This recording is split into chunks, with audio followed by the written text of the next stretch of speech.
Well, good morning, everyone.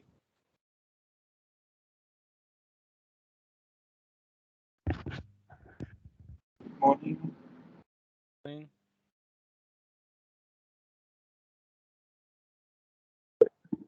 Let me know if everybody can hear me. We'll mute our screen here.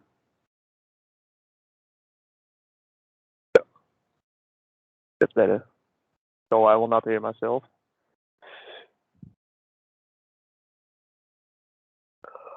Go back.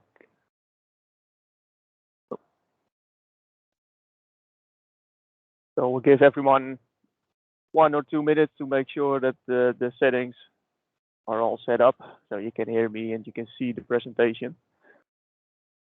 Let me know if you cannot see the presentation. So yeah, we can help set the system up.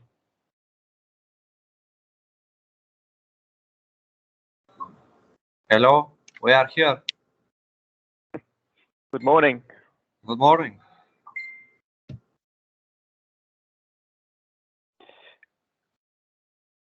Okay, so we're good to go. Andre, good morning.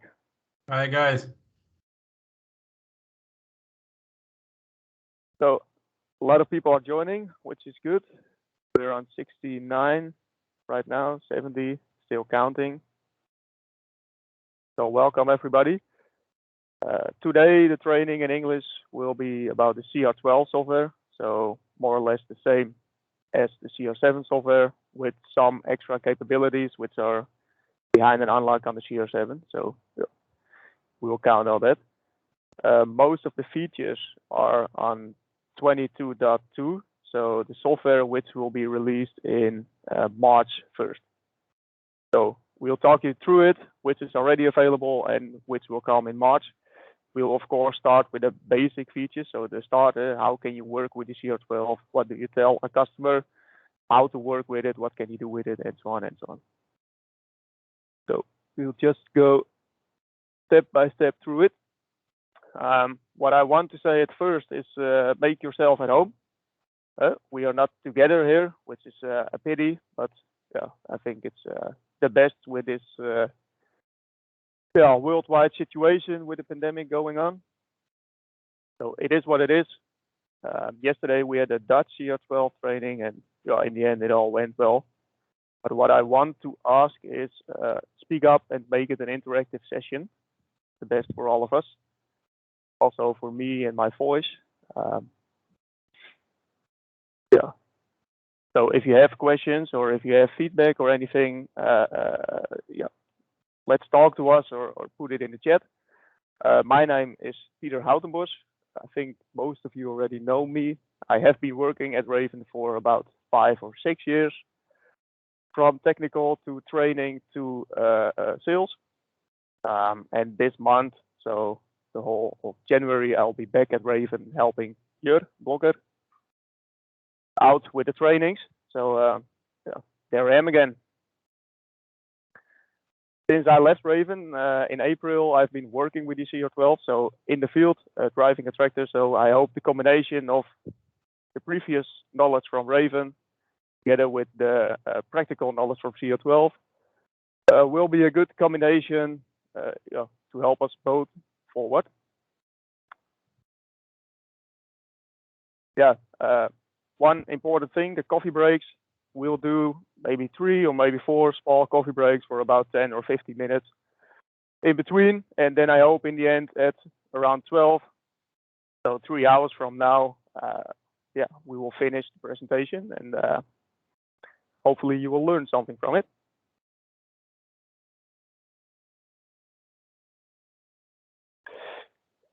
Yeah, this is still in Dutch. Speak up. Questions, if you have any questions or any feedback, can be entered in a group chat. So I have Jur on my side and he will answer the questions right away.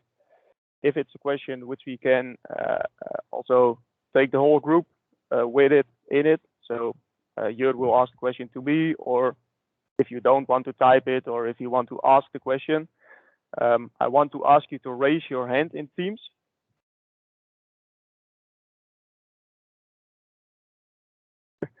So somebody is raising his hand. Is that correct?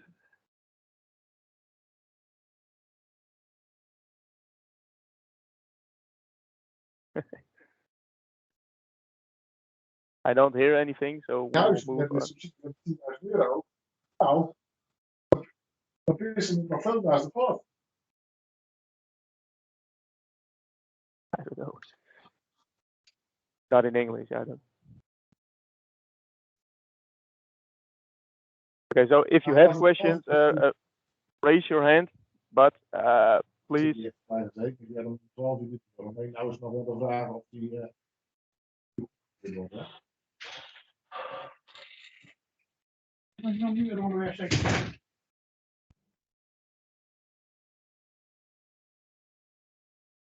Okay, so please make sure if you don't have a question that your Teams is muted.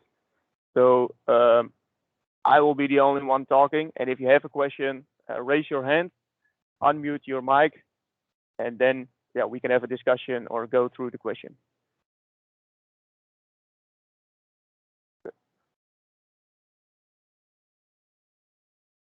Good. And if raising your hand does not work in CR12, just type your question in the group chat, and Jur will discuss the question with me, or he will just simply give an answer in the chat.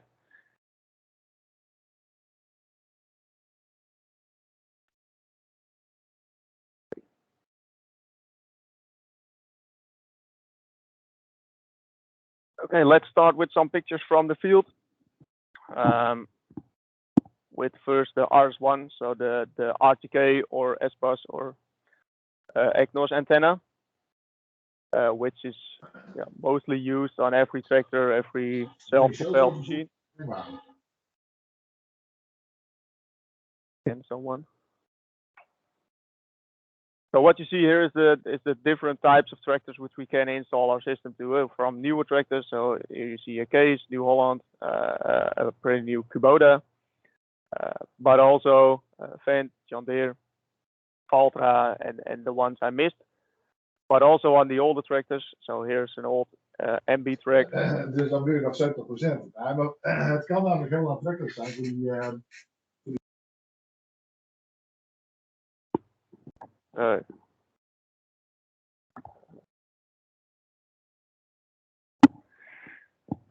Okay, so that's the different types of tractors which we can install. So there's a big, if you look at the price book, we can mostly do all the tractors. If they are newer and already factory installed, so for example, Fendt Fire Guide, New Holland, IntelliSteer, or something like that, we can simply install our RS1, which is an ISO antenna, and the CR12 on the ISOBus connector, and we can work with it. If it's an older tractor, we can install our own hydraulic manifold. So that's just to start the presentation with some pictures from the field, and also some pictures from the CR12 in the field, with the focus on the ISOBus. You see the Sulky, for example.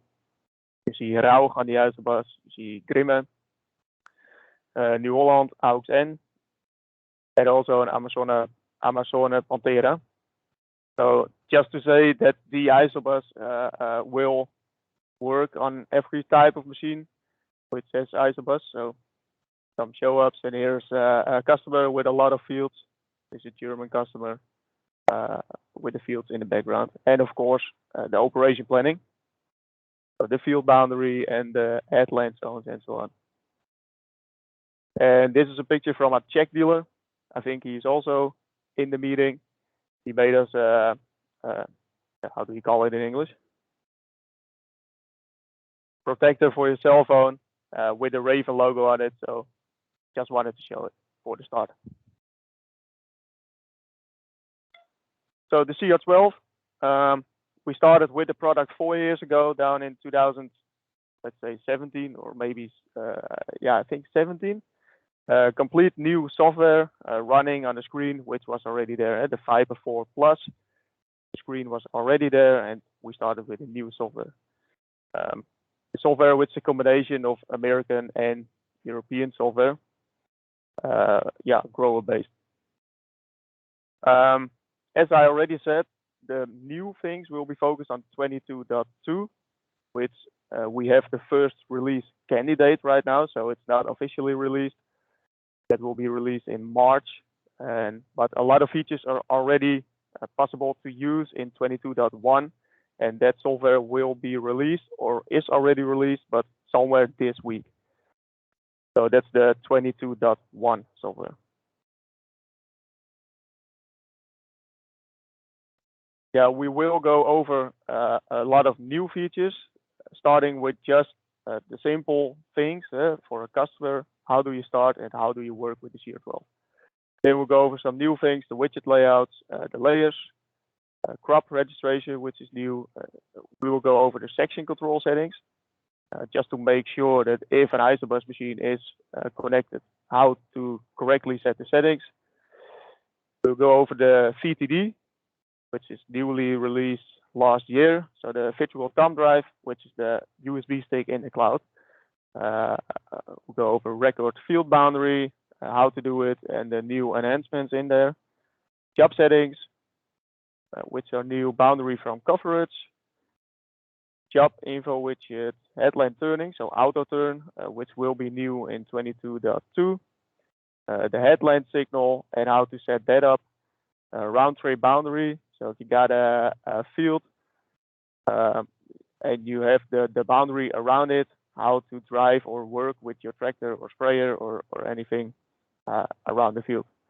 And last but not least, the over-the-air updates from all the modules which are needed for the steering. So HDU, SCI, SC1, MDU, RS1, IDU, how to update them.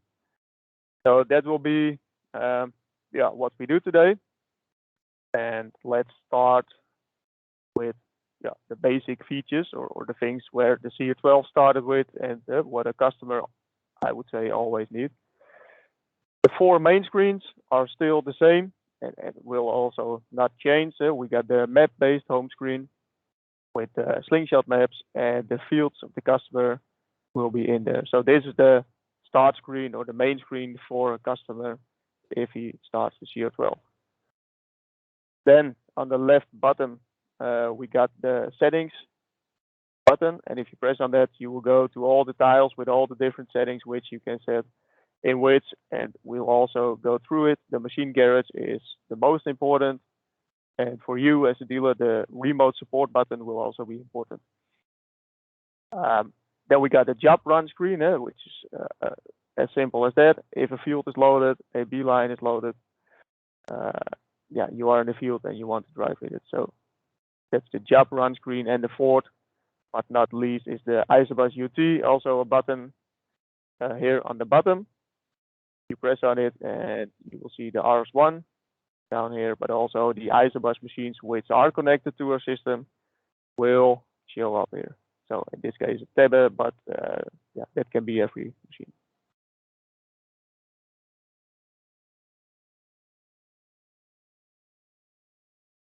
Okay, then the start screen. Nothing new in the start screen. The only thing I wanted to mention down here is the filter icon on the top left. I think you all see my mouse, do you?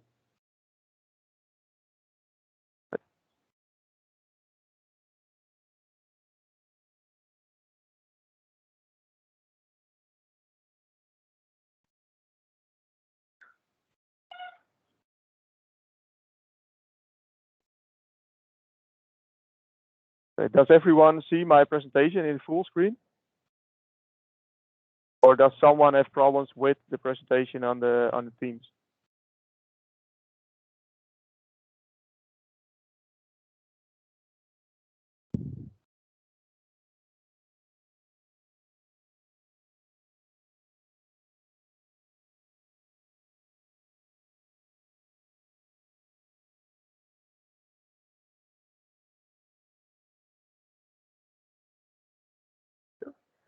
Okay, so no feedback. So I think everyone see my presentation. If not, let it know in the group chat. Oh, yeah. See some positive feedback. That's good. So the mouse, which is now on the top left of the left picture, which is in the filter icon. If you press the filter icon, you can sort your fields, grower, farm, and field name. So the first two are the GFF method. So the grower and the farm, and yeah, that's for every customer is different how we work with it. Some people work with it, some people just use the grower name and then farm on default. Some people have the grower and the farm on default. But if you got different customers and you only want to see the fields from the one customer which you are going to work that day, you can simply just select the customer name down here, and you will only see the, well, I call it pink or purple fields from that chosen customer down here. So that's grower and farm, and the third name or the third drop down list, which is now name. I would say you can always change that to distance. So the name down here means the fields in this list, so the field list, are now sorted on the name. So just on the alphabet with the A on top and the Z down there. If you change name to distance, it will always show the field, which is the closest, so which you are working in or going to work or driving to, will always be on top. So I would say practice makes perfect. Let's change name to distance. So if you are driving to a field and you open this drop down list, field which you are the closest to, I would say as a farmer, the field which I am the closest to is also the fields which I want to work in. Yeah, must be on top, so it's easy to select and move on. So that's the filter icon. Don't forget, if your colleague is going to work with it tomorrow, change it back to all growers and all farms. Otherwise, your colleague will call you, I don't see any field from this desired customer. Then the start screen, also down here, nothing has changed, just a bunch of tiles with all the settings. But as you can see, the software development is working pretty hard, and we get some new tiles or setting pages on the bottom. So we got 3 more left, and yeah, then we will need to swipe, which is the same as in the CR7. So let's see how fast they can do it. So we will go over these new settings, also the product manager, the job settings, auto turn is new, we'll go over it, and the cameras, which is new but already not that new. I think it's somewhere released in last year, I think beginning of last year something. So nothing has changed here basically. So then I want to start thinking as a customer, as a farmer or a contractor, just I don't know which customers you have. First thing he does, and I think you do the same as you drive a tractor, is if you go to work in the morning, maybe take a cup of coffee, and then you start to work. But the first thing you do is you walk to the shed and you choose or pick your tractor, which is there, and you mount your desired implement. So you know what you want to do, but you have to mount your machine. And that's exactly the same in the CR12 and the CR7. First thing you do is open the machine garage. So we'll go back a little bit. The machine garage is in the settings. So the settings button here on the bottom, and then the top left. So it's called machine or machine garage, or in the different languages, it will have a different name. But you press on this garage, and that will be the same in real life if you walk into your shed, and you will see all the tractors and all the machines you get. So if you open the machine garage, you will see which tractor you now have chosen and which equipment is mounted. So as you can see right now, there's a tractor chosen and there's a 3-point hit. It's behind the tractor chosen. So not a drawn implement, but a rear mounted 3-point hit implement. So good to know is if you are here, most customers think they have to press this small edit button to change tractor or to change implement. This edit icon is here, but good to know the whole button around the tractor, so the whole square, which now has a dotted line behind it. So yeah, I see a hand from Marius Vrij. Hello, Peter. Can you hear me? Yeah, I can hear you, Marius. Good morning. Good morning. I just wonder why the biggest button is still the remove fend 1050 and in the top, and why such a small icon underneath. It's quite illogic that you do that since several years. I mean, the most important function is that one that you are showing at the moment, that we have to change the machine at the back, and so I don't understand why it's the biggest blue button is in the top is the remove the fend. Yeah, that's a good question. The thing we want to do, so if you got a drawn equipment mounted, it will not remove the fend, but this button will remove or detach the drawn equipment. And what we are planning to do is to also make this button available.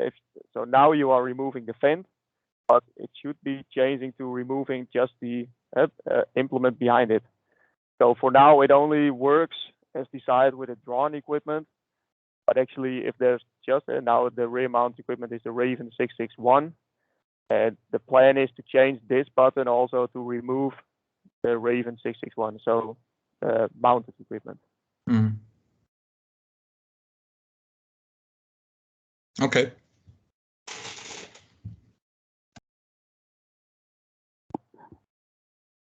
Any other questions?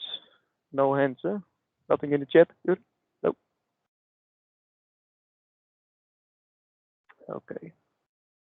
So in the end, yeah, this looks like a button, but also this button is maybe even bigger. But yeah, you should know it. You must just know it as a customer that you can press everywhere, but somewhere inside this square. So now you see I got a tractor and the rear mounted equipment, which now has the name Raven 661, and the guidance width will be 10 meters. So that's how it is set up right now. If you want to change anything, you can press on this tractor somewhere and you will be in this menu, which on the top left, you will see your tractor which you have chosen, which in this case is the fend. And here on the left, you'll see the front mounted equipment. Yeah, I don't know, it's not much used here in the Netherlands. And you'll see the rear mount equipment. And these are just equipments mounted to the 3-point hitch. So now nothing is connected there. They are both empty. And you can press here on mount equipment on the button.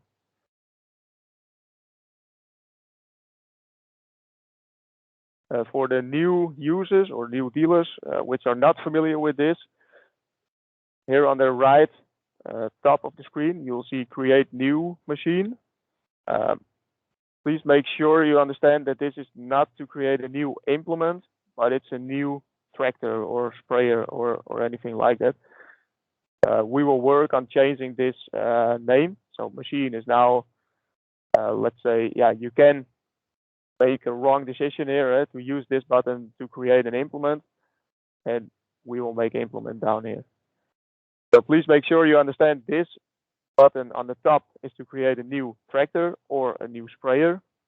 And these buttons here on the bottom are used to create or mount a new equipment.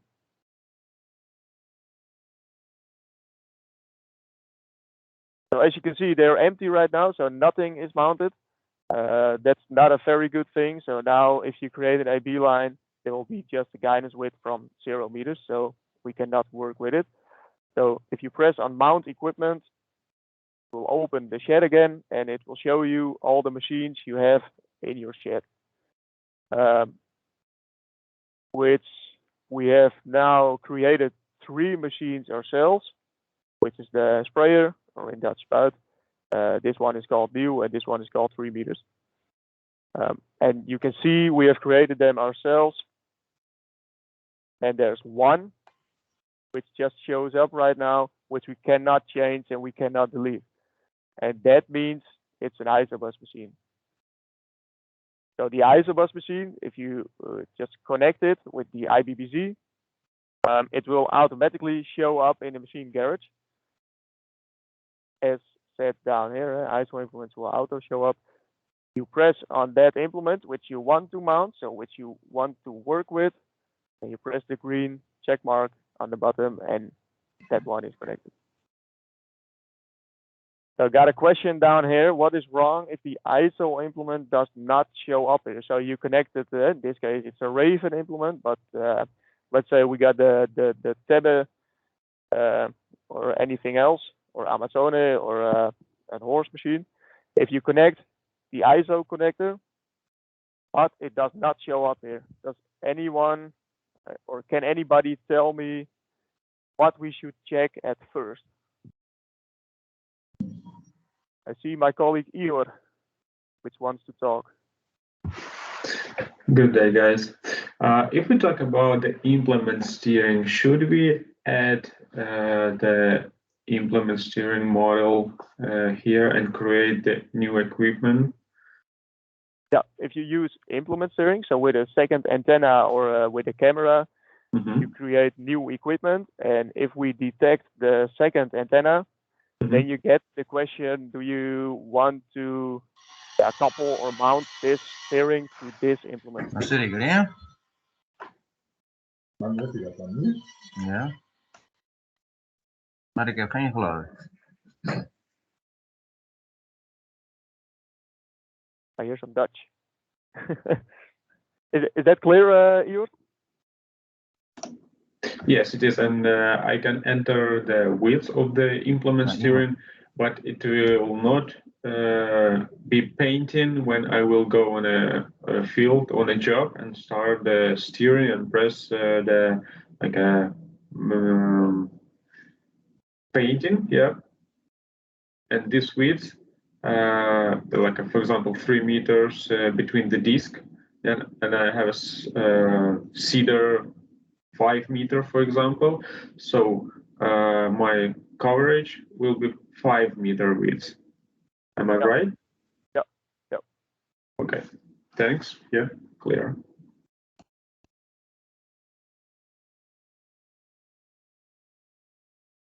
So question, if you got an ISO implement mounted to the tractor, but it does not show up in the machine garage, what will be the first thing we want to check? Anybody?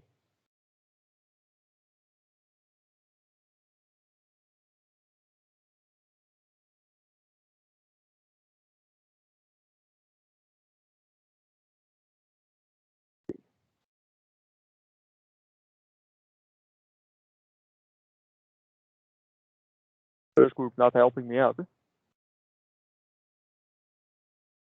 So the first thing we want to check if this ISO implement does not automatically show up down here will be the task controller unlock.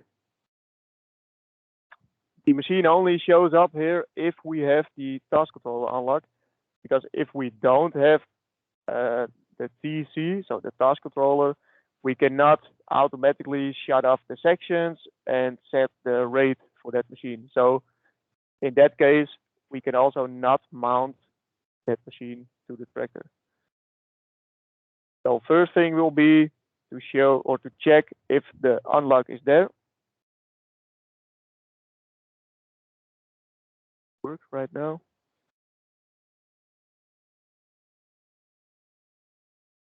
So we got a CR12 down here, and to check if the unlock is there is to go to the settings, and then we go to software update. So you see my mouse, it's on the left, software update. So you press it, and then you go to features. So the second tab, and you'll see how many unlocks you have. On the CR12, the UT unlock will automatically be there, and the operation planning will automatically be there. And then we got a bunch of extra unlocks which you can buy at a warehouse. So they have a number, you can buy it, and then you can install it. So the crop registration is an unlock, task controller is an unlock, VRA, so multi-VRA or single VRA, plot planting, grid, and the auto turn, so automatic turnaround will also be an unlock. So first thing to check if the machine does not show up is if this task controller unlock is free. And if you want to just test something with it, or a customer wants to test if it works and wants to see if he can buy it, there's always in every new CR12 you got the option to, as you can see down here, if temporary unlock on every screen. So if you got a new screen, you all see the red, how do you call that thing in English? Yeah, so it will not be unlocked. So this will be red, it will all be red. If you want to test something for a customer, or if a customer wants to see if it works with his Isobus machine, you can press this button, CR12 temporary unlock, and you will get 20 hours temporary unlock. And these 20 hours are just screen hours. So just if the screen is on, so it's powered up, then the 20 hours will count down. If the screen is turned off, it will not count down.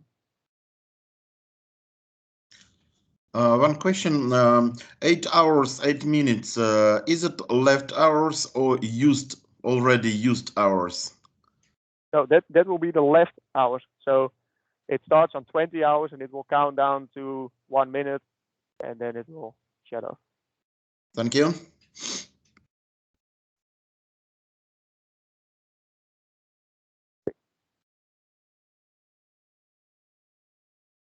So that will be the first thing to check. And if the unlock is there, yeah, we should find it in the system somewhere. Eh? We should start measuring voltages in the Isobus connector if we actually send out the 12 volt or the 14 volt to the machine. So that will be the second step after that.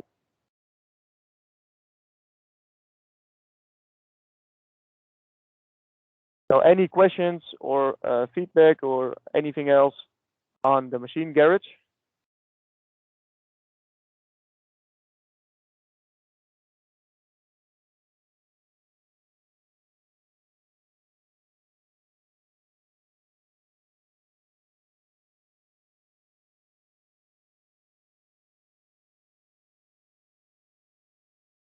No.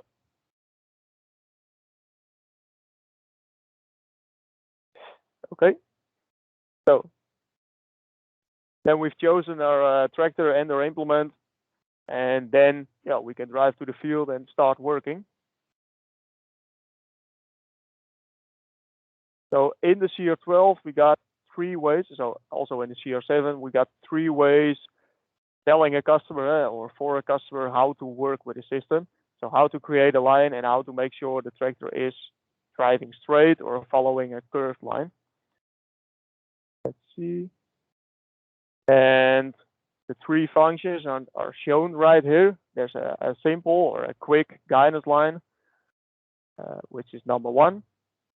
Number 2 is to record and use a boundary. So the field boundary, as you can see on the bottom, you can import the boundaries from a system in a shapefile or ISO XML, or you can record the boundary. And then the difference between the second and the third step is, yeah, I call this the simple use of a boundary. You can open the field and you can choose which side of the boundary you want to use, work on. So that's the second step, and in both the first and the second step, the guidance width, so the distance between the AB lines, the different guidance lines, is being decided on the machine garage. So that's why you always go to the machine garage at first to pick your machine, then you drive to the field and create AB line or select one side of a field. So those are the first 2, and the third one is called the operation planning. In operation planning, we got some extra things. So we don't just use one line of the boundary to drive on, but we can set up a SWAT width, so which is in this case 3 meters for planting potatoes, for example. And then we can use headline zones. So as you in this picture, you can see the green zones. We can say to the system, okay, from every line down here, so line C, line B, line A, and E, I want to have a headline zone with also, let's say, 4 or 5 lines from this side of the boundary is my headline zone. So that's one, headlines. And the second extra thing in the operation plans are the spray pods. So we will go through that when we create an operation plan. But you can set up a pattern with a, we call it a spray pot, but you can use it for every work or decide what you want to do. To have a pattern with, let's say, every fourth or every sixth line has a different working width. So you can see right here, the standard working width is 3 meters right now, which are all the gray lines. And you can tell the system every orange line is not 3, but maybe 5 meters or maybe 1 meter. So those are the 3 ways to work with CR12. And I would say if a customer is new, you can always start explaining the quick guidance line, let him work for a couple of days on this method, and then start to explain how to record the boundary or how to import and how to use pre-planning and the boundary. And the operation plan is always used, or always, a customer can decide, but you will use an operation plan if you are coming back to that field multiple times. So let's say if you are seeding mice, you have a line and then you want to come back to spray in it or to weed in it, and then you always want to make sure that the lines are still on the same place. So then you create the operation plan, and if you start a new job, you are always able to load the operation plan again. So that's the difference between 2 and 3.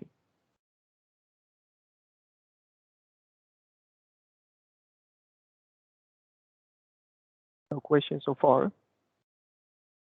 So we will go through it, start with 1, then we will show number 2, and we will also show how to create the operation plan in a field.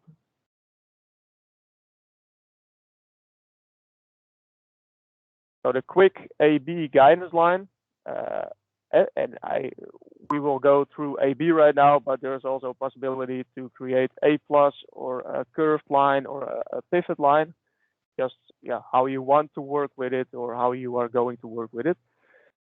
So as you can see right now on the presentation, there's the main screen, the slingshot maps background in the system. You are driving somewhere, and if there's no field, you want to create a new line and start working in that field, you can use this button with a plus in it on the bottom of the screen. If you press on that, the CR12 will create a new field and also create a new job directly inside it. So we press this button, and there we are. You can select your grower and your farm if you want to, if you have decided to use that. If not, they will just be on default and you don't have to change them. It's not mandatory, but you can change them. The third one is in red, and that means the only one you have to enter down here is the field name. So these 2 you can decide to use or not, and the third name is the field name, and you will use that to enter a field name, and then we can move on. The fourth one is the job name. So what are you going to do in that field? You can decide to give that a name, like planting or weeding or whatever you want to do, but it's not necessary. If you don't change it down here, it will just be job with the date and the timestamp of that day and that moment you are start to work. So we enter the field name, we press this button here on the right bottom, go to next step. You'll see again which tractor you have and which implement. If you start to work, but you forgot to go to the machine garage first, and now you see, oh, I have the wrong implement, you can always go to this settings tab down here, enter the machine garage, change your machine before you move on. If the machine you have mounted is an ISO implement, you can set up your default rate down here, press this button, and you can also set up your VRA or RX map and couple that map to this field or this job you want to do. If it's not an ISO implement, you simply don't press this coverage button because it will be just green what you are going to do, and you press next step and you will be in the field. So in the field, if you want to create an AB line, those 3 buttons here on the right side of the screen will always be there. The ones who already worked with CR12 do know these are all widgets, so every customer can set it up himself and choose if this widget with the sections must be here or he doesn't want to have it in the screen or whatever.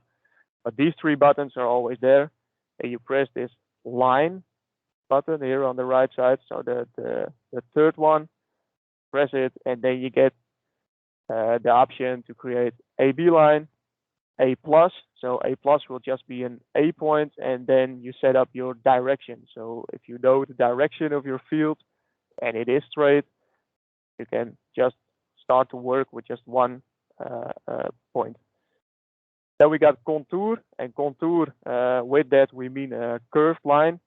So you can create a line which is straight, curved, straight again, or just simply always curved.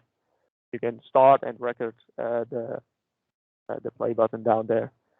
And we got a pivot line, and with pivot, you just it's not used in every part of the world, but I think some customers will use it down in Russia, Ukraine, South Africa. You just start to work with it, and it will create a complete round circle for you. So those are the 4 lines you can use.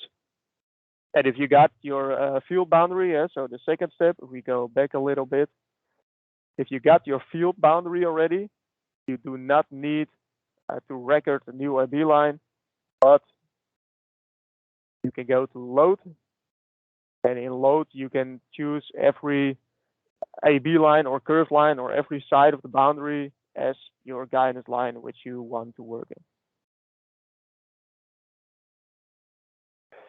So in this case, we will go for an AB line. So on the start side or the beginning side of the field, we press on A, drive to the other side of the field, and then we press on B. I always say drive to the complete other side of the field. Some customers are pressing B after 20 meters, so they can start with the outer steer, but it's always more accurate if you drive to the other side of the field and then press on B. If you have pressed on B, you can always reset the B button.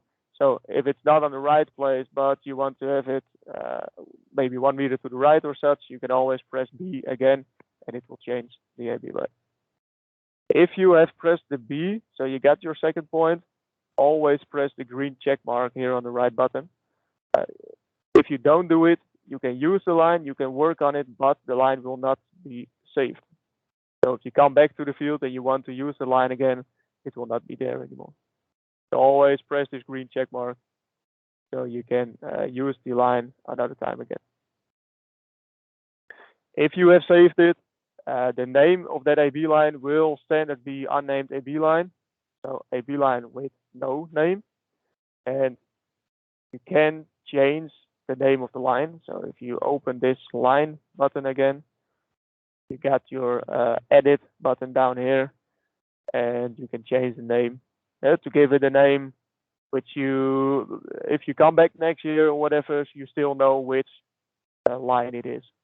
So that is possible, but not necessary.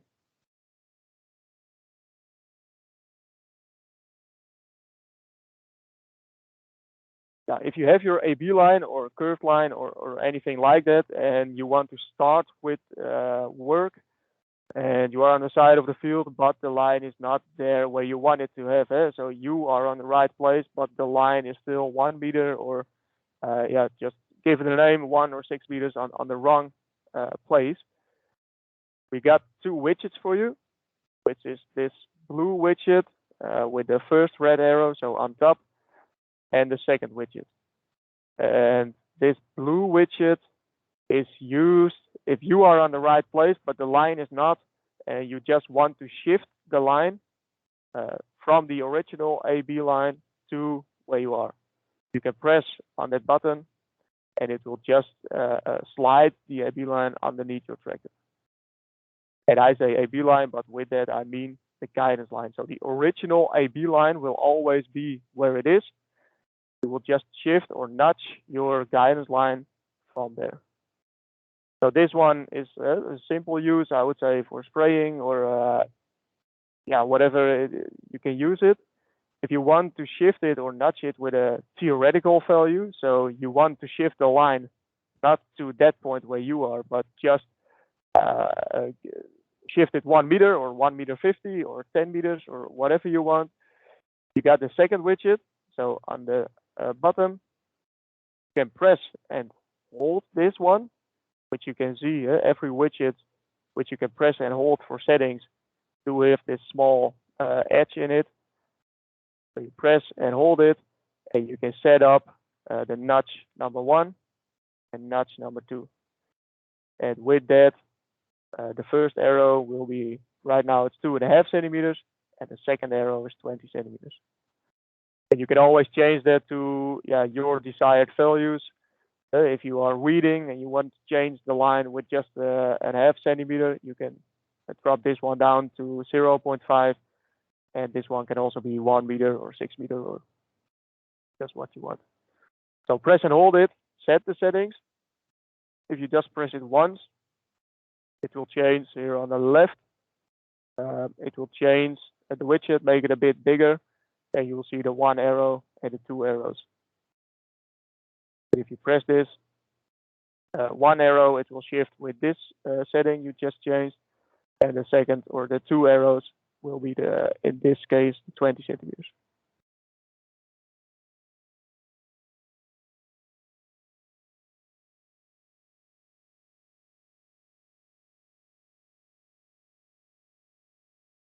Any questions so far on the quick AB guidance line or A+, or the widgets down there? Something in the chat?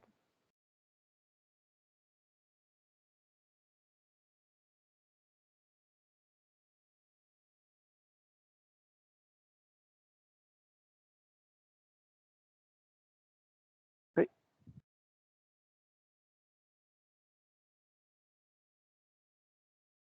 Then we can move on to the second and the third way of working, and we will start with a pre-planning. So if you got your boundary, and we will go over recording a boundary yourself later in this presentation, but if you got your boundary or recorded or imported from any system, if it's a shapefile or ISO XML, we can import it. The first thing you have to do is your pre-planning. And in your pre-planning, you choose or make your corner points. So in here, we call it A, B, C, D, and E. And if you import it, you go to pre-planning, you will see that the CR12 is capable of creating those corner points himself, but sometimes we miss one. And you as a customer are always able to press on the plus, the top right side, to add an extra corner point.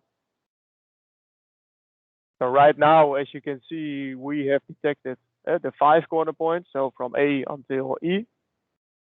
But for example, if you want to use this line here, my mouse is now on point C, and you want to use that straight line until the curved line as a complete straight guidance line, you want to add another corner point to this point down here.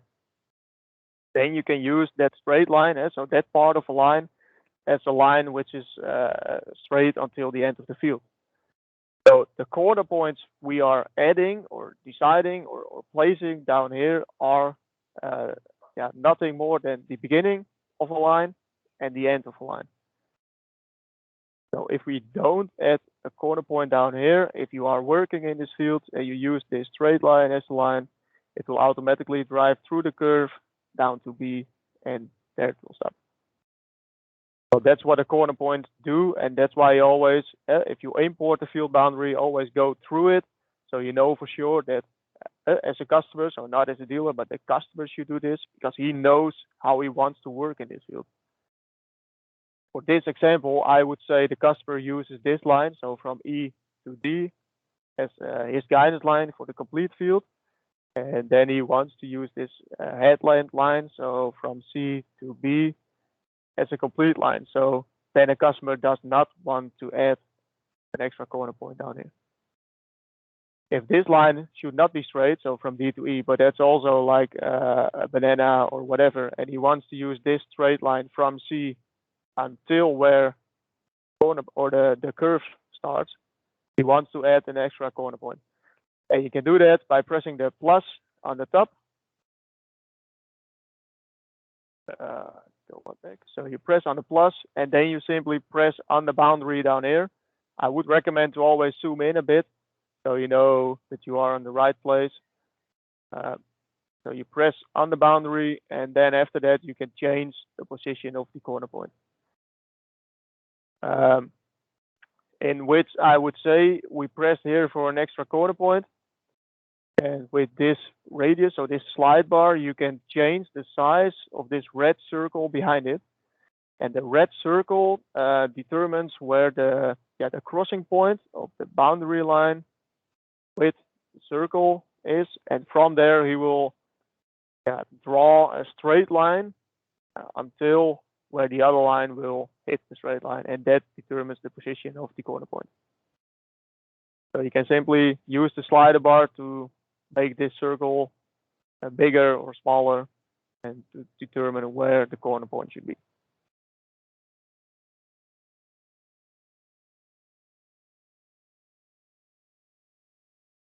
So if we have added our corner points and we are happy with the boundary as it is, so we got our corner points, we press next step,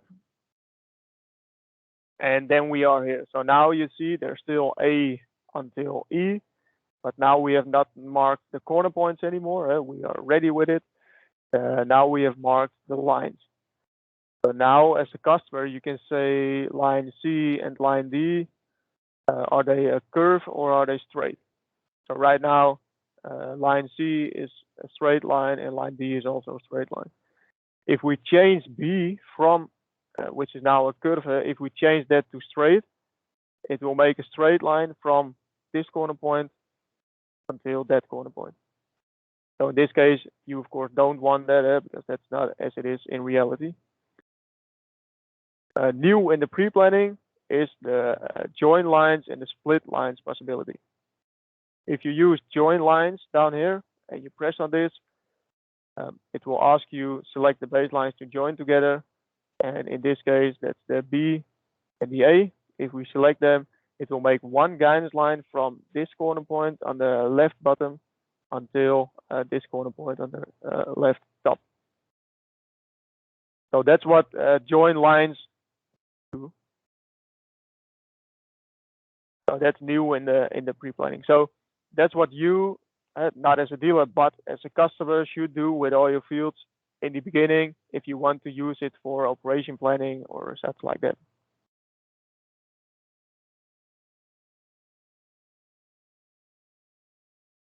Yeah. Then we got operation planning, and I will stop with this view so you can look at it and think about it a little bit, have a discussion maybe with your colleagues. But I would say let's make a 10-minute coffee break. So we will start at 5 minutes past 10. So let's say we come back then and we'll move on.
So there we are again.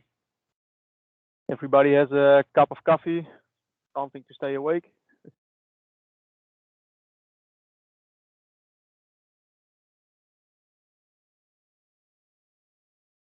All right, so we will move on with the operation planning.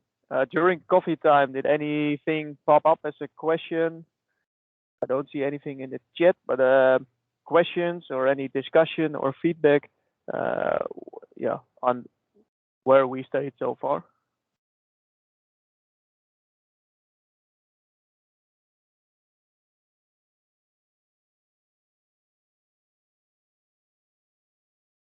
Good.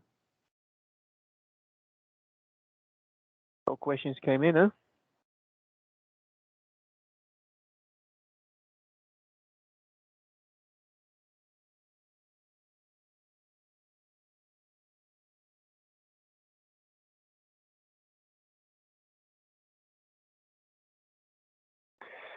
Yeah, I see a question in the chat from Matthias around past 9, which is it possible to import a view of boundaries from one shapefile, which is also answered in the chat.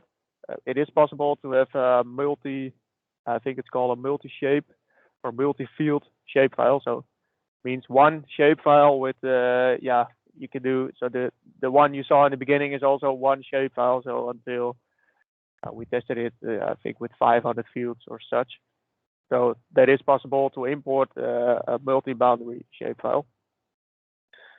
So we can import shapefiles in ISO XML, and yeah, if it's a boundary, it will be imported as a boundary, and if it's a line, it will be imported as a line. And if it is ISO XML 4, I should say, because ISO XML 3.3, that's still the old one. That's not officially ISO XML. But the newer ones, yeah, the things we have tested with it are always working. So boundaries, lines, the names of the lines, names of the boundaries, that all work.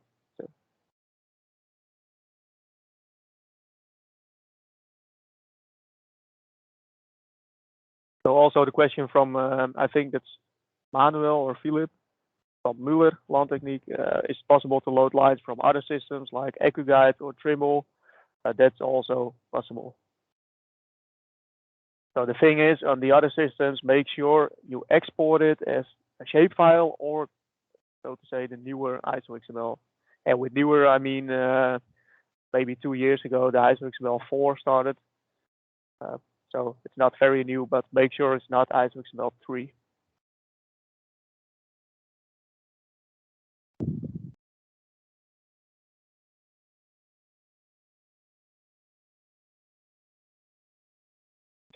Good, we'll move on with the operation planning. So that's actually the third way of working. So the most, I would say, most accurate, and the thing you need if you want to come back in that specific crop to start weeding or ridging or spraying, or yeah, anything you want to do and drive in between the crops. So operation planning.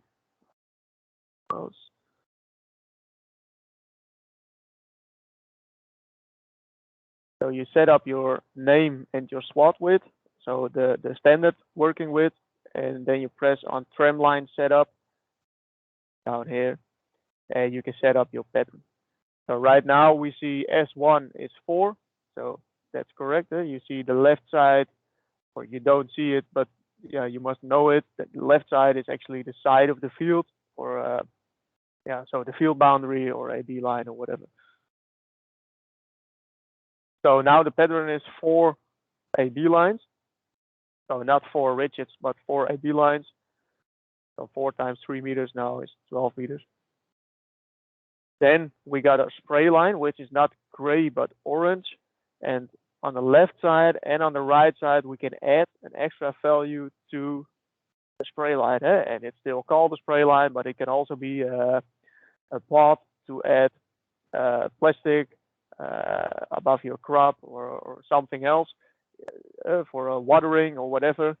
You can say to the system, okay, I want 4 lines from 3 meters, and then I want to have a line from 3 meters, but on the left side I want to have 1 meter extra, and on the right side also 1 meter extra. So the orange line in this example is not 3 meters wide, but it's 3 meters plus 45 centimeters plus 45 centimeters. So we call W1 a sprayer wheel width 1, which is actually the extra space or extra width on the left side, and W2 is the extra width on the right side. And right now it is a positive value, so this orange line is not 3 meters, but it's 3 meters 90. Yeah? So the 2 times 45 added to it. If you make that a negative value, so minus 1 meter, for example, the orange line will not be 3 meters, but it will be 2. And if you make the second one, so W2 also minus 1 meter, the orange line will be 1 meter. So that's the thing with operation planning. You can create your pattern as a customer, how you want to work in the field. And then once you set it up, so it's more work to set it up, but once you set it up, you will load this operation plan when you go planting or when you go seeding. You shut down the job and you make a new job, and you can load this plan again. So you are 100% sure the lines are not shifted, the pattern is still there, the headlands are always the same. So you load this operation plan for seeding, and you load it again for weeding, spraying, ridging, harvesting, and anything else you want to do in between it. So that's the idea behind the operation plan. You think about the field one time in a year, mostly in winter, and then you start seeding, and you use that every operation you want to do in that field.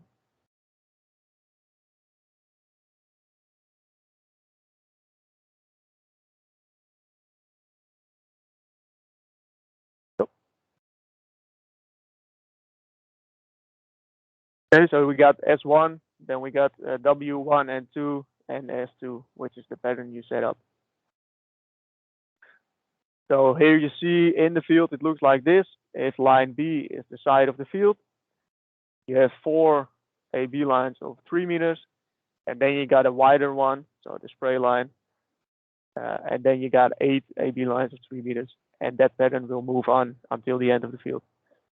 As a customer, you are able, let's say if there's a post or a tree somewhere in the middle of the field, and you don't want to have the second spray line here, but maybe shift it to here, you can change that, press on change spray line, press this line, and the spray line will be here, and then it will move on with the pattern of 8 lines.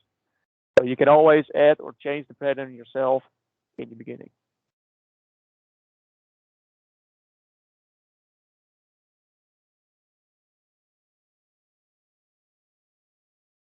Okay, second thing in the operation plan is of course the headland zones, and the headland zones will standard be an ISO no spray zone. So every ISO implement will shut off in the headland zones, which are here drawn red.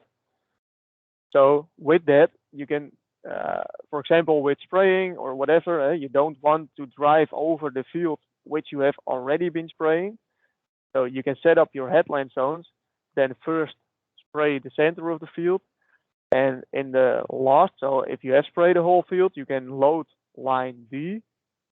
So we can press on D in the job, and once you have loaded the guidance line in a boundary or in a headland zone, the sprayer or the planter or whatever will open in that zone.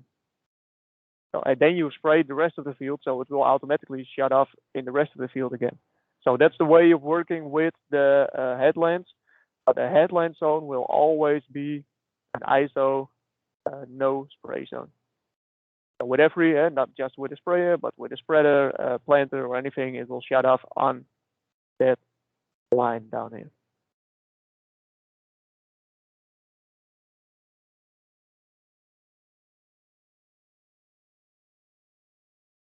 So far the way of working, the 3 ways of working with a simple, so the simplest way, the AB line or just A plus line or whatever.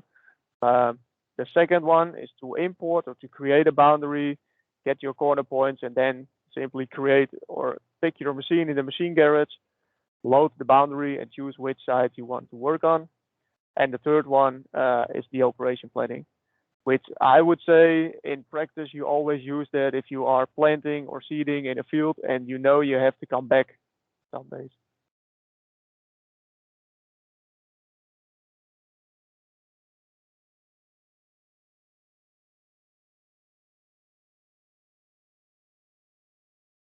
No questions, huh?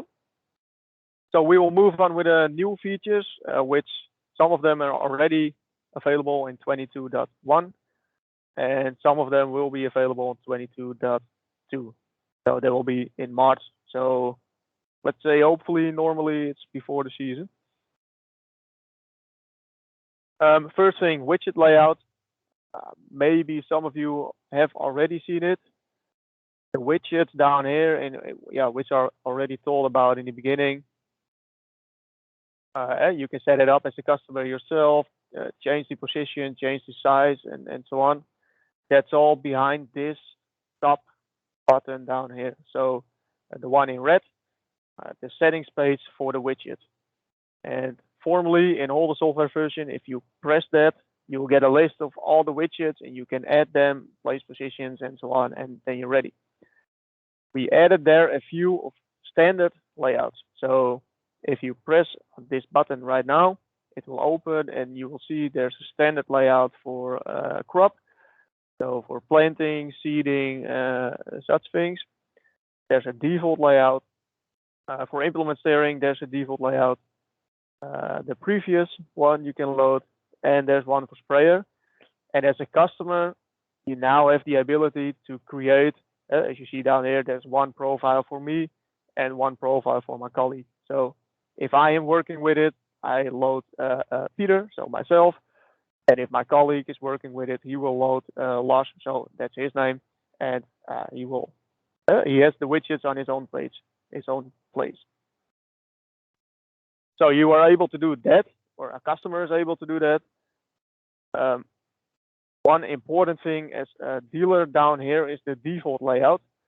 Right now, every customer can have the widgets on his own place, which is a good thing. He can set it up himself, but if he has problems or a question, he will call you, and then you 99% of the time you will have to log in and help him out to see where the widgets are and to tell him where to press. If you don't have the ability to log in, you can always right now tell the customer, okay, go to the widgets, press on default layout, and then you know, okay, that widget, which I want to tell him about, is right now on the top left, for example, and the other widget where he needs to press is right now on the top right. So you can tell him how it works and you can explain the widgets, and after that you can tell him, okay, go back to previous user profile, which will be his profile. So as a dealer, it's more intuitive. So you know, if you are in the car or at another customer, go to default layout and you don't have to see the screen to know where the widgets are.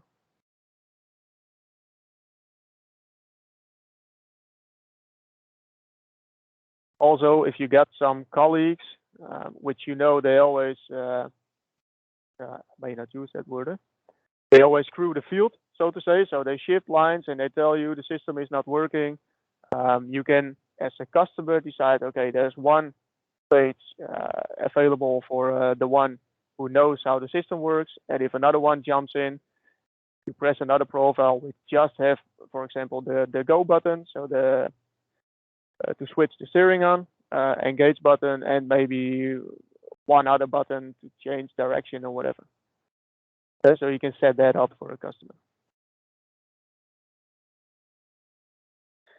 Of course, there's always or also the possibility to go to the split screen. That has already been there for, I think, maybe 2 years. So you can have your guidance on the left or on the right, and you have your UT, which is interactive. So right now you can press on these buttons, and you don't have to press it to open it and change anything. So split screen is already 2 years available, but if you don't know where to find it, it's this third button here on the button. So those three in the middle, the one on the left is the full job screen, so you just see your guidance. with the widgets you have. The second one is the bird's eye view, so you will see your whole field and your headland zones and stuff like that. And the third one is the split screen possibility. So make sure if a customer is running with an ISO screen, you also explain he can use the split screen. I think if you run an ISO machine, you always want to see real life the screen. Okay.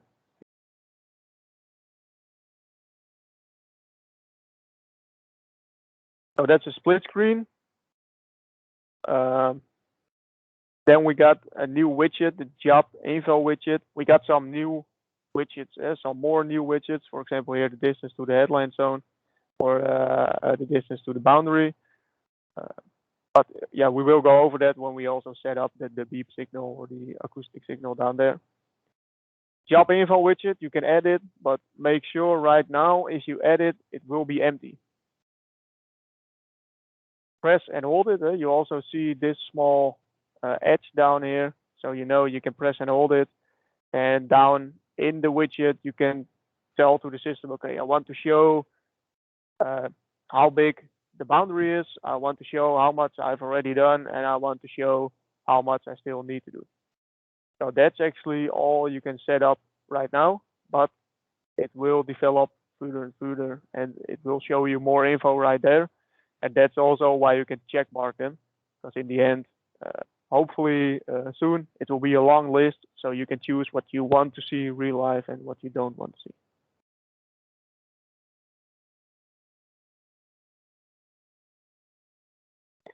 No hands, huh? So we can move on. The headline signal is new.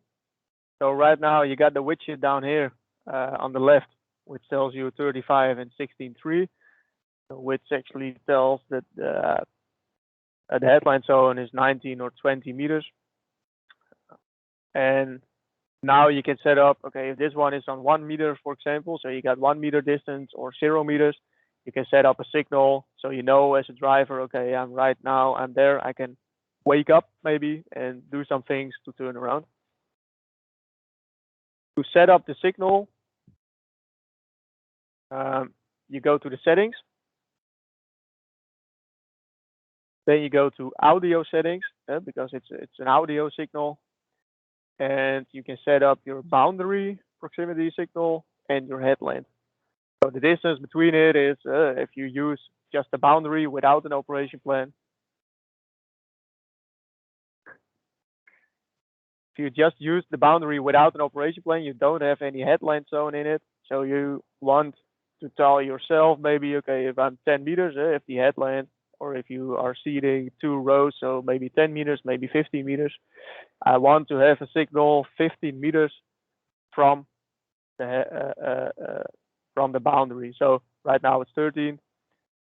And if you work with a headland, you can also decide to add on the signal from the headland. So that's, you can set up both. So a customer, it doesn't matter how he works with a boundary, but you can always have the signal. If you press this button, it will also show you what the threshold means. So you got your implement, and the signal will also always be determined on the place of your implement. So your tractor is already in the headland zone, but your implement is not, and the signal will just be there 1 meter from the headland zone. So that's what the threshold means. And if you need to wake up and do something to turn the tractor around, you want that signal not on the headland zone, but maybe 1 meter in front. So you can sit even better and get your joystick and do some things.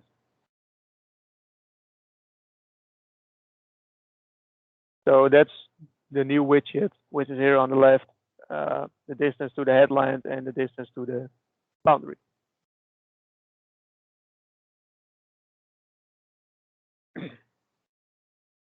Okay, then we can add some layers in the job. And with layers, we mean the coverage. Right now, the coverage is always green. It tells you not very much or not even more than just, okay, I've been there, I don't need to do that again. So it's just green from the new software on. And some things are already available in 22.1. there's a new button here. So on the right side, you see those 3 buttons, which were already always there, and the 4th button. And the 4th button is the layer button. So you can tell the system, okay, I don't want to see just the green color, but I also want to see if you press it and it opens the direction. So maybe which direction have I been driven, so you know where you need to go back or such like that. And if you press that, you will get the red arrows in your coverage. So you can choose if you press this layer button and press direction or velocity, so the speed you've been driving, or the altitude, so the height. So with those 3, you can create either the direction or velocity, so speed, or altitude. So you can create a height map, and you can see actually on the colors which part of the field is higher or lower than other parts. The 4th one is the product map, and with a product map, we'll go over that in crop registration. You can have several products, so different types of seed or products or potatoes or yeah, different crops maybe, and you can seed your field with the different colors. So you know, okay, from that part I've been seeding or planting maybe 2 or 3 hectares, and the next one is 6 hectares, for example. So we will go over that in the crop registration. So the 4 you see down here, if you just open this one, we'll just add the direction, and it also tells you down here from the current job, so the job you are in, or you are working in right now. If you want to see the direction from a previous job, for example, if you have been planting and you come back for weeding, some customers want to weed in the opposite direction of the planting, and some customers want to weed in the same direction as planting. So if you want to load the direction from a previous job, you can always press on the plus down here. And if you press on the plus, it will show you all the jobs from the previous times. You can select the job and then select direction from that job. So the example was seeding and weeding, but also customers, if you go spraying, the first time you spray, you want to drive from A to B, and the second time you want to drive from B to A. So you know for sure you have attacked the plant from the left side and from the right side. So you can also choose your direction from that one.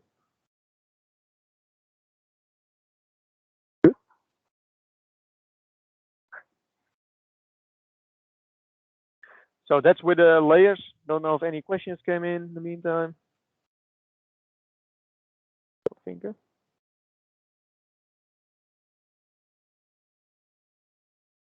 So yeah, just to show the difference.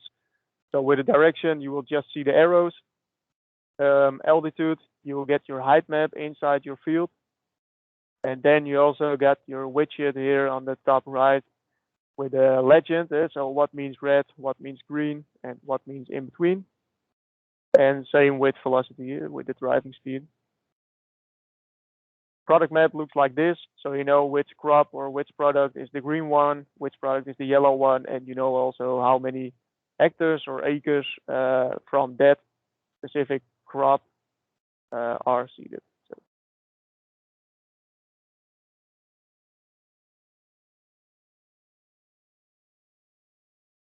No questions, no hands. Good. We can go to crop registration. With crop registration, yeah, this one is in Dutch, but you can add the products. So that's the first new one, the product manager. You can add your products, and with products, it's the thing, the chemicals you are spraying, for example, or it's the seed you are planting, or it's the type of potato you are planting, or the type of soya or maize, or yeah, anything like that. If you go to product manager, you can create all your products down here. And if you want to add a new product, you simply press on it, and it will tell for yourself how to set up the product, if it's liquid, if it's granular, if it's a potato or such like that. So there you can add it.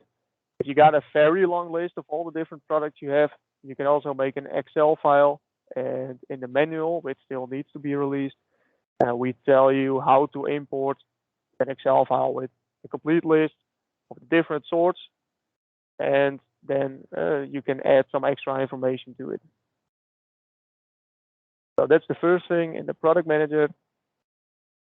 Then you simply use the system just the same as if you want to work normally, so to say, in a field. You search for the field, you press on new job, and there you are in the field.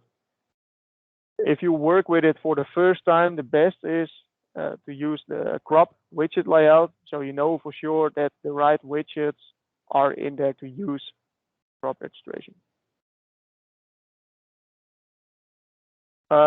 What you need to do to get a list of all those different colors, so to get this overview, is to first go to the layers button, and in layers you can of course use or choose your direction as well, but the one you need to have selected is the product map. In the product map will be the different colors, so the different types, different crops, and so on.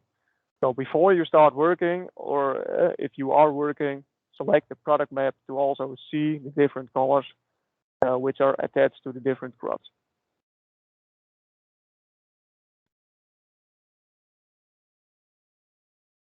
So once you have selected your product map, you will see the yellow or the purple or the green color or whatever you have selected to that type of crop will be painted. The first thing you need to do down here is to select your machine, which is attached to your tractor. And then if you press and hold this widget, you can also see there's a small edge in here. Press and hold it, and you will go to the complete list of all the products. Select your product you are spraying or planting or seeding, or however you want to use it. And it will be painting that color. If you are changing, for example, with seeding, with the tulip bulbs here in the Netherlands, you are changing while you are still driving. So during the planting, you are changing, and you can simply just press on next product or previous product to move on with that one. If it's not the next or the previous, you can press and hold it again and search in the list for all the products and choose another one. So if you are planting or seeding or whatever, you can always use this widget. And this widget is the product info widget. It shows you in which product you are driving, in which product you are seeding or weeding or whatever.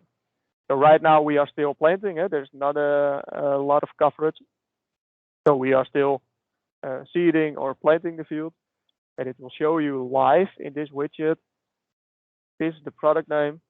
We've done so many acres until now. The length in meters, and also the different things you have added to that product. So this widget can also be used if you are weeding or spraying or anything else. You can load the product map again, as you can see down here. And if you are weeding, you can always see live in which product you are working.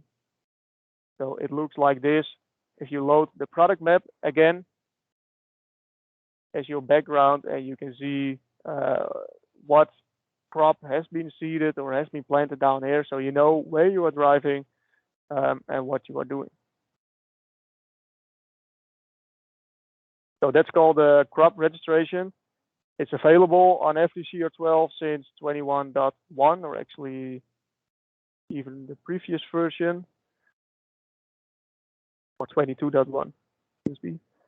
But it's always behind an unlock. So the crop registration is an unlock, and it will be in the price list. I don't know the price. Something around 800 euros. It's a one-time unlock, so no yearly fee or such, and then you can use it.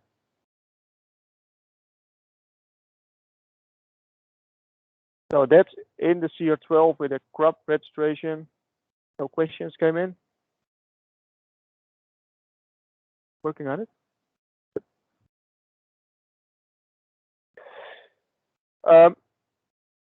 Once you have created it in the field, you don't want to use it just on the CR12, but you also can export it and see on the computer how many acres, hectares you have been planting or seeding from that specific crop in that field. So you can export if you go to the file manager, so settings, and then we got a button, file manager. You choose local down here, you choose reference maps, and you'll see all the reference maps you have been creating, so with the different crops. You select your reference map you want to export, so you select it, then you copy it to a USB stick, and then you can insert the USB stick in the Office Manager, which is the Office Manager is a Raven program. You can download it from the portal, and you can use it to see the crop registration created in CR12 also on your computer. So you can make reports out of it or anything like it. So it looks the same as we always did in SP Guidance, and it's actually possible to do the same as well. Yeah, so what you see the same field with the different colors, so the different types of crops you have been seeding or planting. And you can create a table or a list from all the different sorts you've been doing and the different acreage or hectares. Right now it's in another value, but normally this is in hectares. And you can see how many of that specific crop you have been planting or seeding in that field. So that's called the Office Manager. So you can export from your CR12 and import it in your computer and work with it.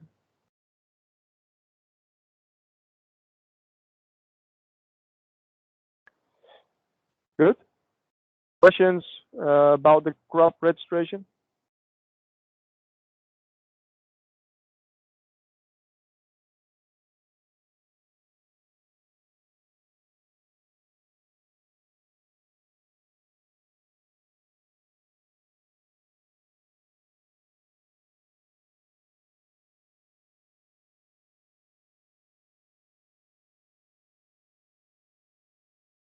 Don't see questions, huh?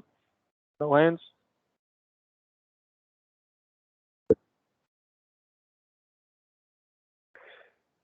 Okay, so we can move on with the next new possibility in which is already released last year, which is called a VTD. VTD or virtual thumb drive, which is nothing more and nothing less than a USB stick, but not the one you use or you need to take from one computer to another. It's just the online USB stick, so the virtual thumb drive. It's just a small place in the cloud where you can send your fields to and where you can get your fields from. So the VTD is released somewhere last season, so during winter 2021. So it is using a OneDrive login, so a OneDrive account to save your fields in the cloud. So if a customer wants to use it, he needs to create that account. That's not something you can do for him. Of course, he can tell his email address and which password he wants to use, but best is to tell the customer to create it himself. And this is also in the bigger CR12 manual. There's a new capital which is called VTD. So all the steps which we are going through right now are also used or explained in the manual.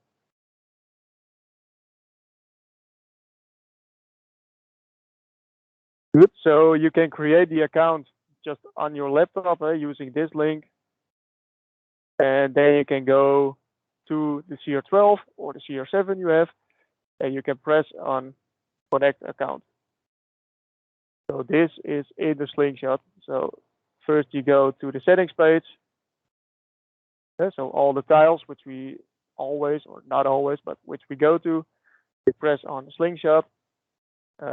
Then you got the different tabs on the left. You press on VTD, and you can press Connect. If you've pressed connect, you'll get a code, and then you go to your, I don't know, cell phone or iPad or a computer. You go to this link with device login and you enter the code which the CR12 has created for you. And then that CR12 is connected to that account. And then the customer needs to do that with every CR7 or CR12 he has to connect all the computers to the same cloud. There's one check mark down here, which is enable automatic sync on startup. I would say always check mark that one. It will make sure if you start the system that the cloud is always being synced. So if your colleague has been working in a field yesterday and he has saved it in the cloud, if you start your screen again, it will always sync that one in the cloud again. So then your computer is connected to the online cloud service. And then in the file manager, you will have the new possibility to select VTD right here. So you don't select a USB stick, you don't select Slingshot, but you select VTD, which is just your USB stick in the cloud. So if you want to send some fields to the cloud, you on your CR12 or CR7, you press local down here, you select your fields you want to save in the cloud. And if you press copy, you select your VTD and it will send them to the VTD. Then if your colleague wants to work in that field, he needs to do the same, but he needs to get the field from the cloud local again. So if you use VTD, it does not mean that the fields you have in your screen are always up to date. If you want to update them, you need to get them from the cloud, get them local, and then work in it.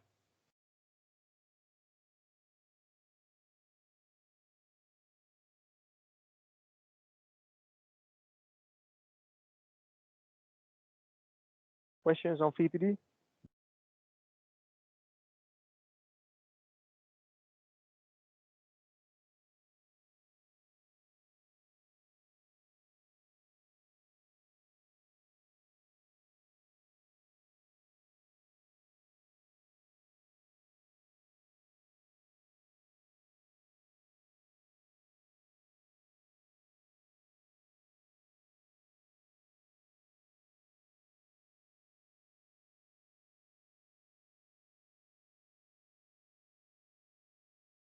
So there's a question from, so the last one from Andrei Dubinin, our colleague in Russia.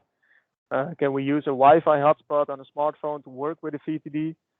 That is possible, but then you need to have your screen registered on the Slingshot portal. So then you can use your Wi-Fi hotspot to use for the VTD.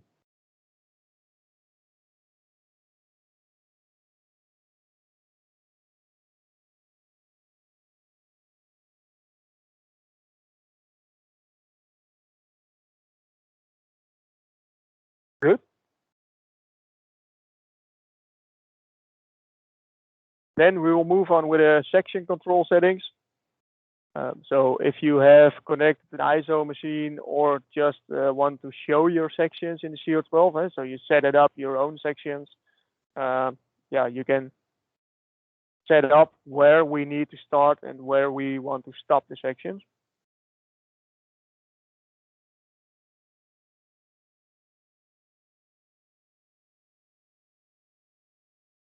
So the first and very important setting for the section setup is the distance in your tractor profile. If you create a tractor profile, if you create a tractor profile in the CR12, you will always come to this settings page.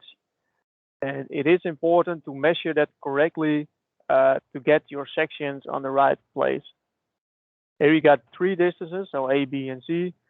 A is simple, it's the distance from the rear axle to the front mounting point. For example, if you got an ISO sprayer or an ISO seeder in front as well, you want to have that place also on the right place. So that's A. Then we got B. And as you can see on the right side, number B is the rear axle to drawn equipment hitch. So that's if you don't have a mounted equipment, but a drawn one, it will be mounted somewhere on the tractor. So that's a different value from number C, and number C is to the 3-point hitch. So we as CR12 use number C for the mounted equipment, and number B, so the distance for the drawn sprayers or spreaders or anything like that. So that's the first thing you need to enter if you want to make sure your section control or the place of your machine is on the right place. So the second value will be in the machine garage if you add an implement, drawn or mounted. You will get the value from your, in this case, 3-point hitch to the reference point of the machine. And with the reference point, we mean, of course, where the seed is falling into the ground or where the sprayer is spraying. And this value will be a value which you can set up if it's not an ISO machine. So if it's just your own machine and you want to see your sections and then make sure if they are red or green. If it's an ISO machine, it is depending on the machine. If you can set up the distance yourself, or if you need to set up your distance in the UT. That's different from, or different at all machines. So there's no, so to say, there's not one answer if you need to add it here or not. With some ISO machines, this value will be grayed out, and then we will tell you change the distance inside the UT. So that's a different important value. And that's for the mounted machines. If you got your drawn machines, there's a different one. So for drawn machines, so a sprayer with 1 axle or a spreader with 2 axles, you need to create in the machine garage your own drawn equipment. So not the mounted, not in the 3-point hitch, but the drawn equipment. So you press not on the tractor, but on the wagon behind it, and you will see that you got 3 options to add. If you got your ISO machine, so it's an ISO sprayer and you want to shut off the sections automatically, so you got your task controller, you choose the 2-wheel cart. So as we tell here, ISO is always 2-wheel cart. If it's non-ISO, you can choose to create the drawn implement. So the difference between the 2-wheel cart and the drawn implement is with a 2-wheel cart, you will just create your wagon or your car or your sprayer without a boom. That's what you create. If you choose drawn implement down here, it will create the sprayer without the boom, but also you need to add the boom manually. And with an ISO machine, that's not what we want. With an ISO machine, we want to have the sprayer. We want to set the distance from the hitch or the mounting point to the rear axle of the sprayer, and then the ISO part of the boom or the ISO part of the sprayer. So to say, the boom with the different sections on it. Want to mount that to the 2-wheel cart. So that's the difference between this one on top and this one on top.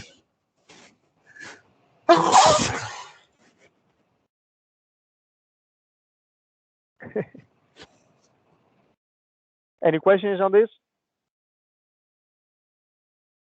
No, only bless you.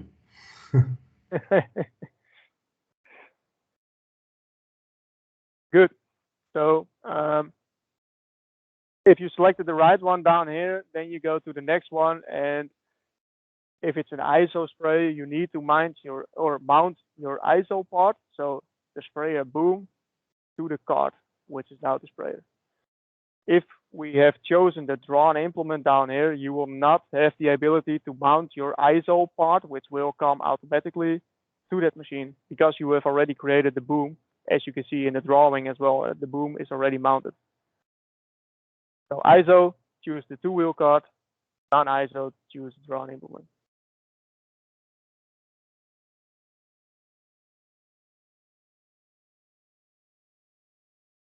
Good. And then in the machine garage, it looks like this. This is with a mounted equipment. So you just see the tractor with a 3-point hitch equipment. And on the right side, you'll see the tractor with nothing mounted in the 3-point hitch. And you'll see there's a sprayer attached right now. And the guidance width is 27 meters. So Marius, to come back on your question, right now, if there's a mounted equipment, it's remove fence. But if there's a sprayer attached or a drawn implement attached, this button works as it should work, and you can reset. So it will place the sprayer back in the shed, so detach from the tractor, and you will start with just your tractor again. So that's what we also want to do with this button, reset. So detach your mounted equipment, and you are able to get a new one. Don't know if Mari is still awake.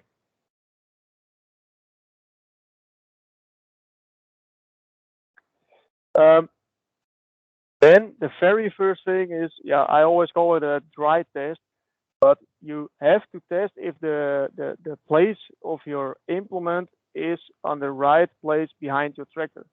So that's all values there. So it's the distance from the rear axle to the 3-point hitch, for example, and then from the 3-point hitch to the reference point of the machine.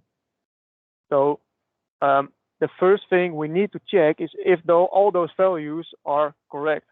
Because if the machine is not on the right place, we are always searching for values to shut off the sections which are not practically on the right place. So you are correcting your own fault, so to say. So to check if the implement is on the right place, if you are in the field with a customer, it's actually the best. You can just work in the field, stop at one point, lift your seeder or sprayer or anything like it. Then, as created in Paint down here, drive around, turn around, move to the same AB line, so the same guidance line.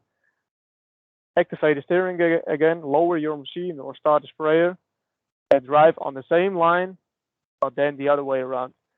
So you turn around, as you can see in the CR12 down here, and yeah, this is not very good to see. But if you are on the green check mark, so on the coverage again, you stop your tractor, step out, and you look if your machine is also on the place where you just stopped your seeding or spraying or planting or anything like it.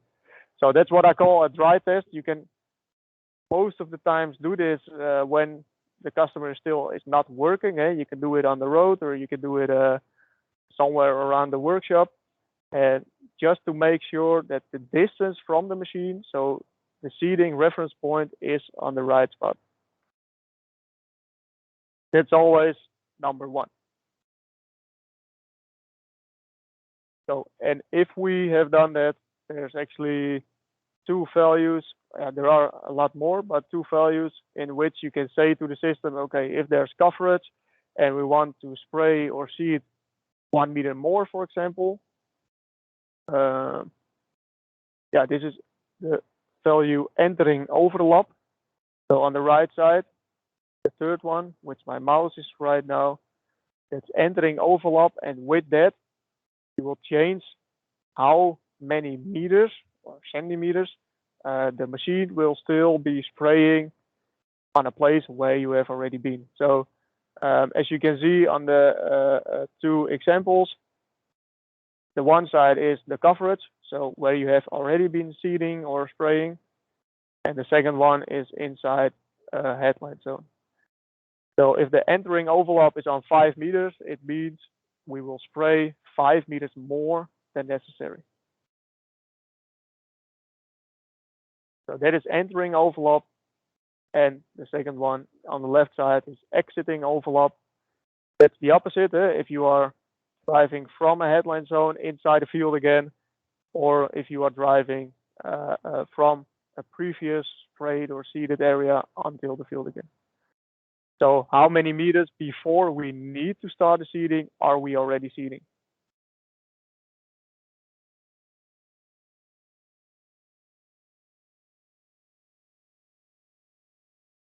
So those are the two values, yeah, to start the machine earlier than needed.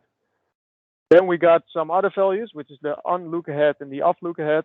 And those two are most of the time values which we cannot change with isobus machines.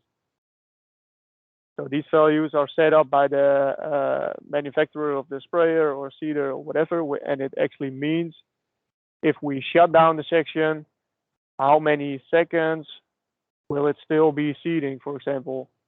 Or how long does it take if we shut down the section before the seed is actually on the ground, or before there's actually some chemicals on the plant. So normally with isobus machines, we are not able to change this. It's a theoretical value and set up in the UT. So if you want to change it, you go to the UT, and you, depending on the machine, you can change it or you cannot even change it. So that's the on and the off look ahead. Then we got a boundary percent overlap, which is now 1%. And that means if the section is 1% outside of the boundary, it will automatically shut off the whole section.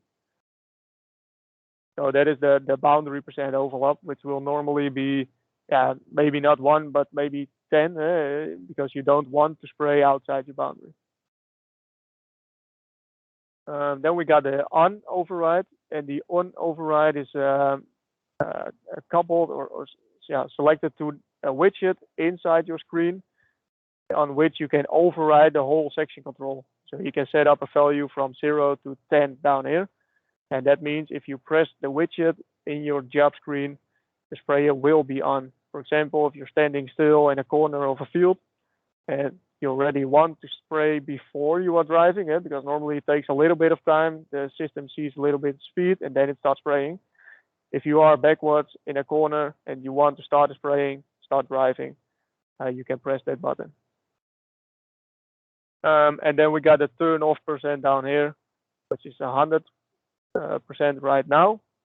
And that value means if you are entering some overlap, how many percent of the section should be in an already coverage area to turn off the section.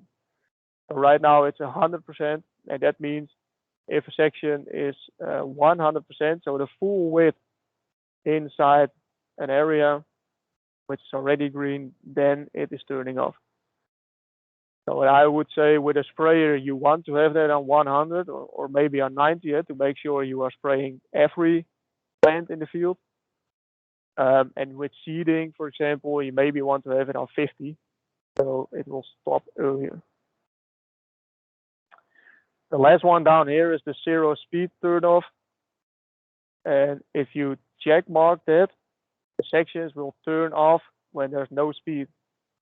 So for a sprayer, that's what you want to have. So with a sprayer, this should be check marked. If you got a weeder, so a weeding machine, for example, you don't want to lift all the sections when you are standing still.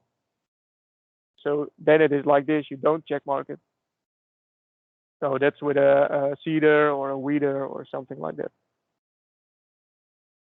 So that's the settings you can set up in your section control profile. Questions on that? Sure. Anything came in?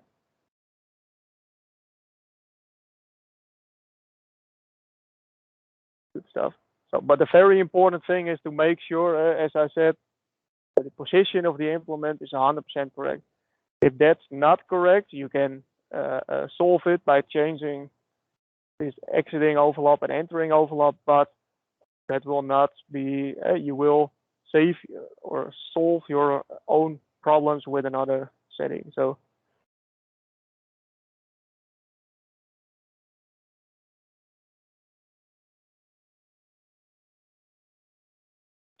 good. You what is it? 11, huh? So we will do a short break, 10 minutes, and then we'll move on with the VRA maps or RX maps. So the different rates. So I'll see you 10 minutes past 11.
So is everybody there again?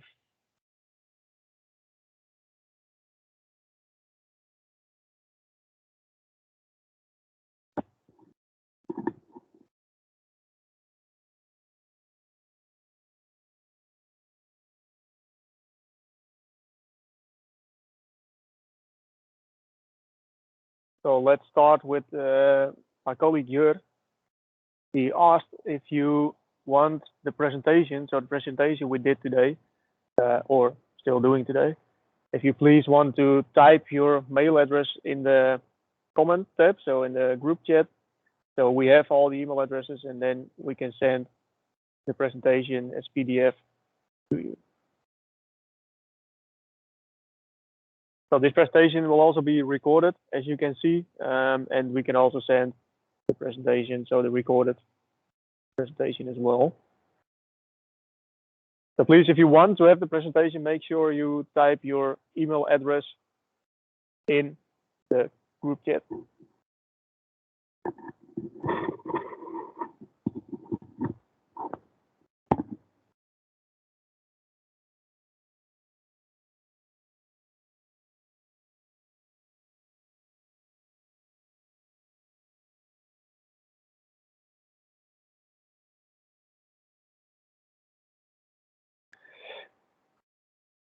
Good, then we will move on. You can always type your, so we will have the whole chat afterwards, so you can always type in the upcoming hour or 50 minutes. Make sure you edit so we are able to send you the information. Good. Anyone has any questions which have popped up during discussion or coffee time on section control or VTD or such like that?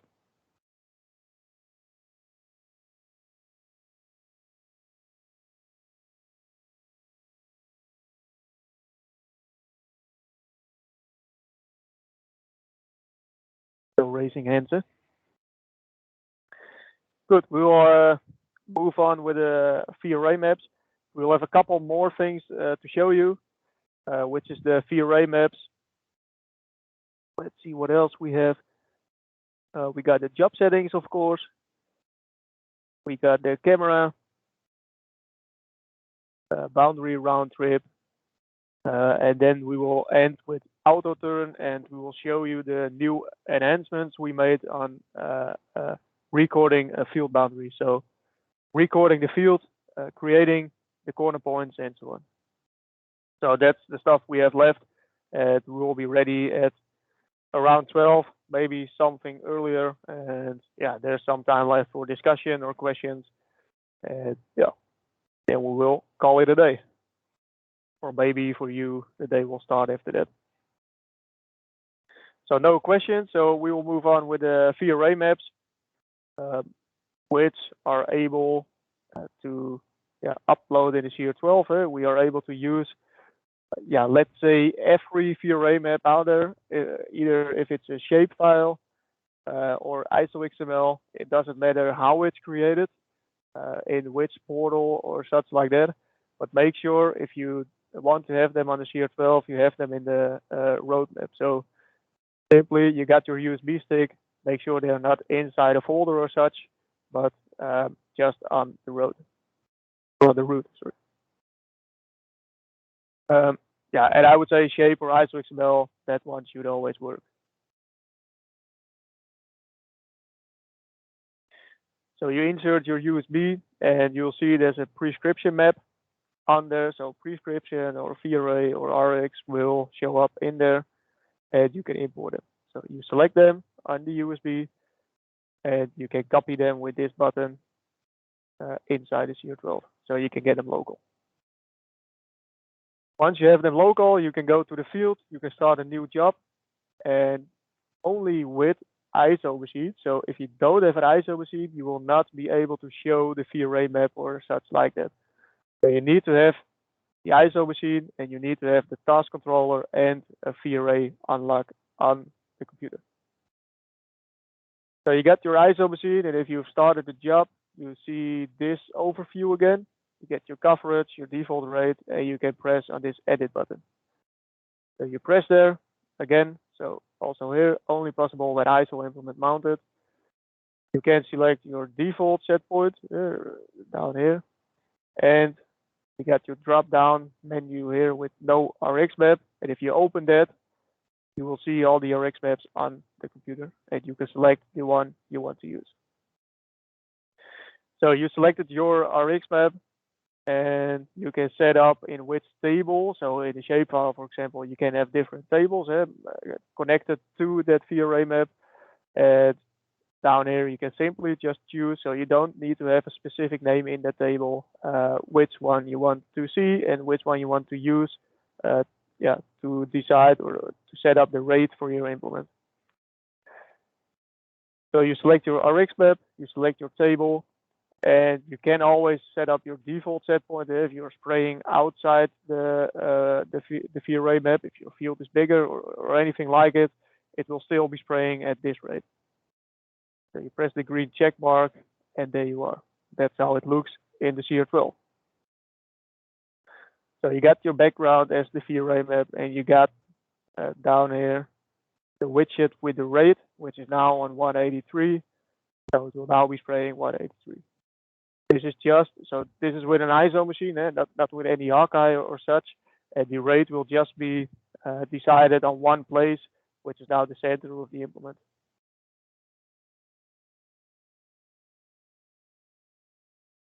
So there we have a split screen again, as already said.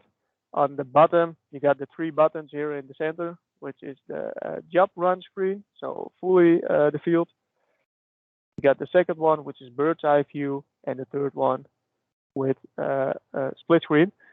So you got your ISO machine down here, and you got your screen for the guidance with the VRA map down there.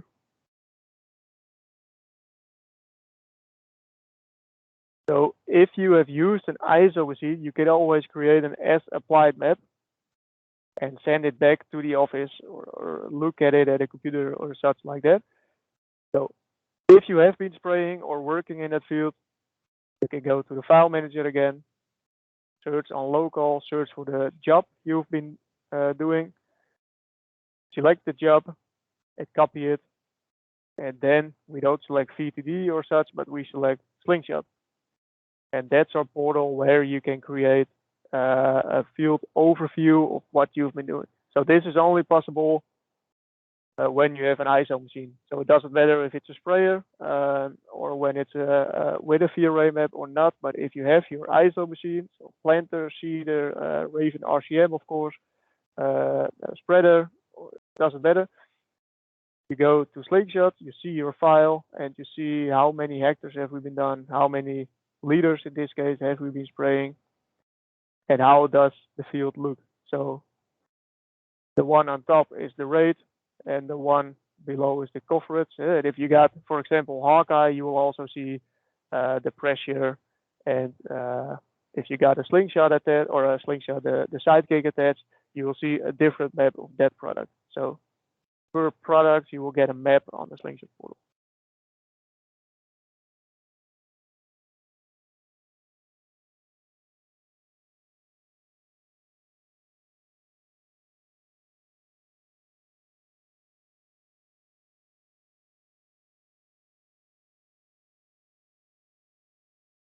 So that's working with a VRA map and send the application report or as applied map, just how you want to call it. You can send it back to the office and you can see it, or the person in the office can work with it and so on.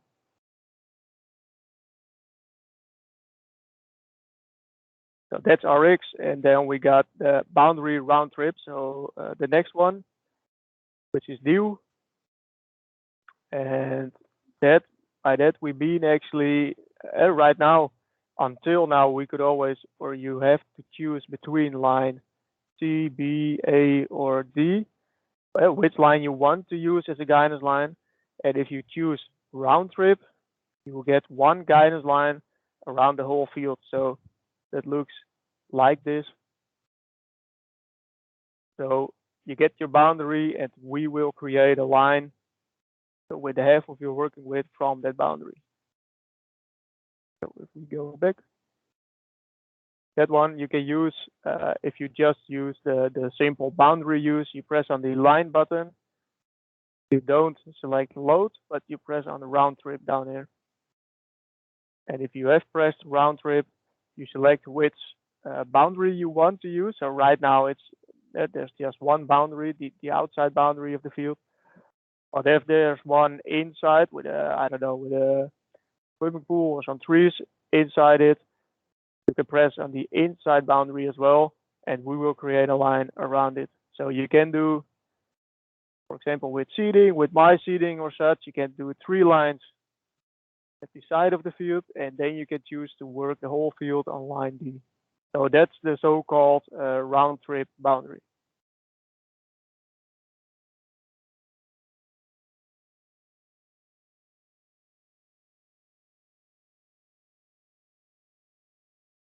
Okay, then the next one is the camera that's already in there for a longer period. I think already 6 months or so. You can mount 4 cameras or up to 4 cameras to the CR12, and there's different ways of showing them. So that's here the third new tile down here in the settings with the analog cameras. You can set up camera 1 to 4, and you can check mark an automatic rear view camera. So that means if you are reversing, that camera will pop up. So on a sprayer, for example, you want to see the back of the sprayer when you are driving backwards. So that is if you don't have a job opened. If you got your job opened, there's a widget with camera. You can select camera 1 until 4. You can select the size. So this is the middle size. You can make a smaller one and you can make a bigger one. So it will have the half of the screen. And of course, if you are driving backwards, the backwards camera as set up will pop up on maybe the half of the screen or such.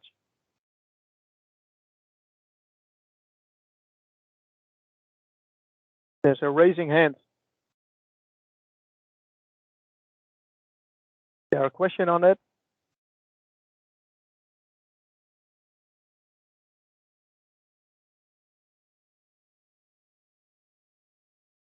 No, it's also nothing in the chat. Okay.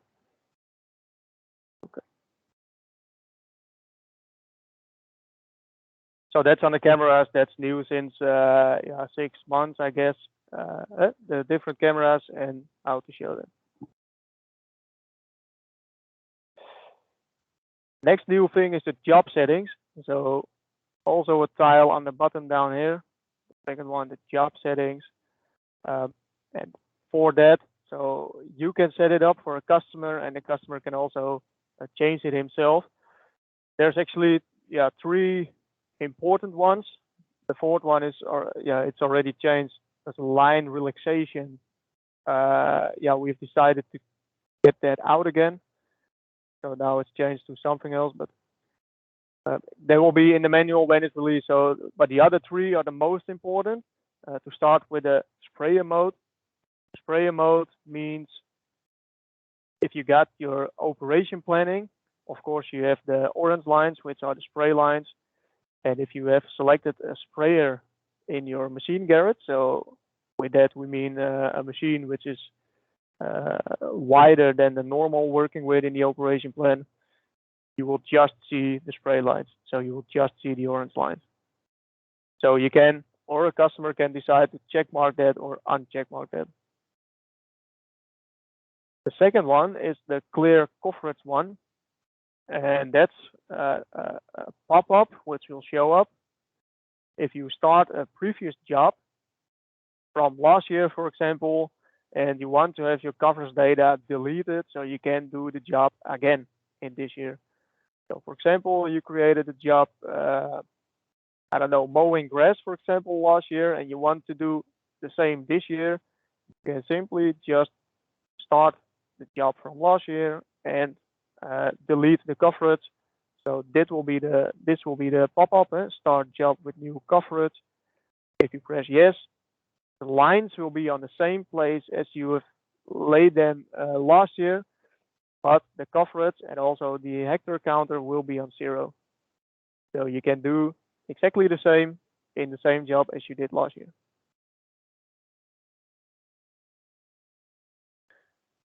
So that's the clear coverage, and I would say always check mark that one because it's still a question if a customer starts a new job.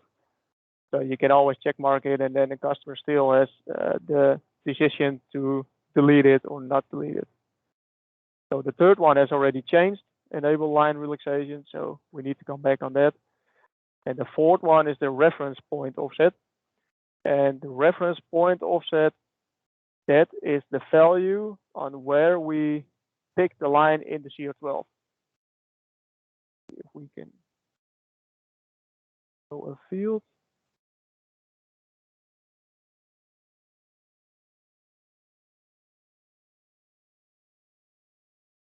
Go to the field. Let's go to this one.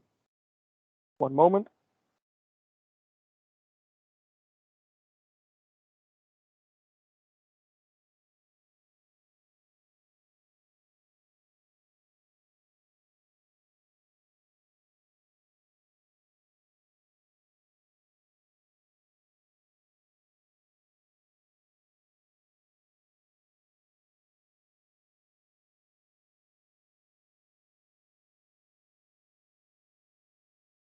So here we have a CR12, and with the reference point offset, we mean where do we detect the next guidance line.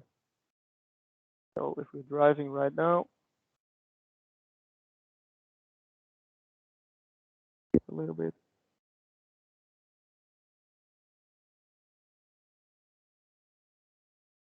So if the offset is on 0, we will detect the guidance line where you want to steer on the rear axle.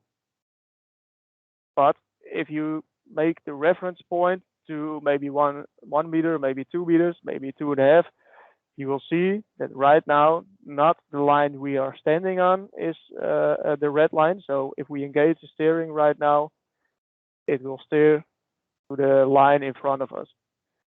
So with 2.5 meters, for example, we will have the reference point of detecting the guidance line somewhere on the front axle of the tractor.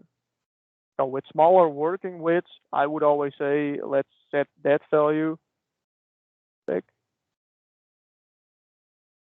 on 2 meters or maybe 2.5, depending on your tractor. And that's a one-time setting, and a customer can change that based on what he is doing and what is, what he wants to do, how he wants to see it. So those are the settings which are right now into the job settings. There will be more settings, so that will change in the future or add some features down there.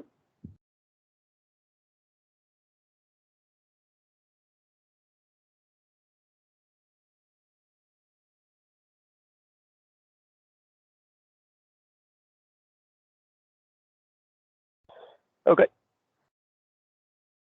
Then we got auto turn in it, and auto turn is, as it says, the tractor will automatically turn around at the headland and go to the desired line which you want to have and start working again then.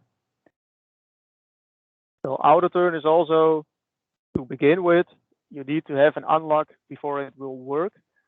And if you got the unlock, you will see auto turn down here. And if you press it, you need to set some settings before it will work. Some important settings, which is the machine wheelbase, the difference or the distance between the rear axle and the front axle, and the maximum turn angle where you want the tractor or the sprayer to steer on.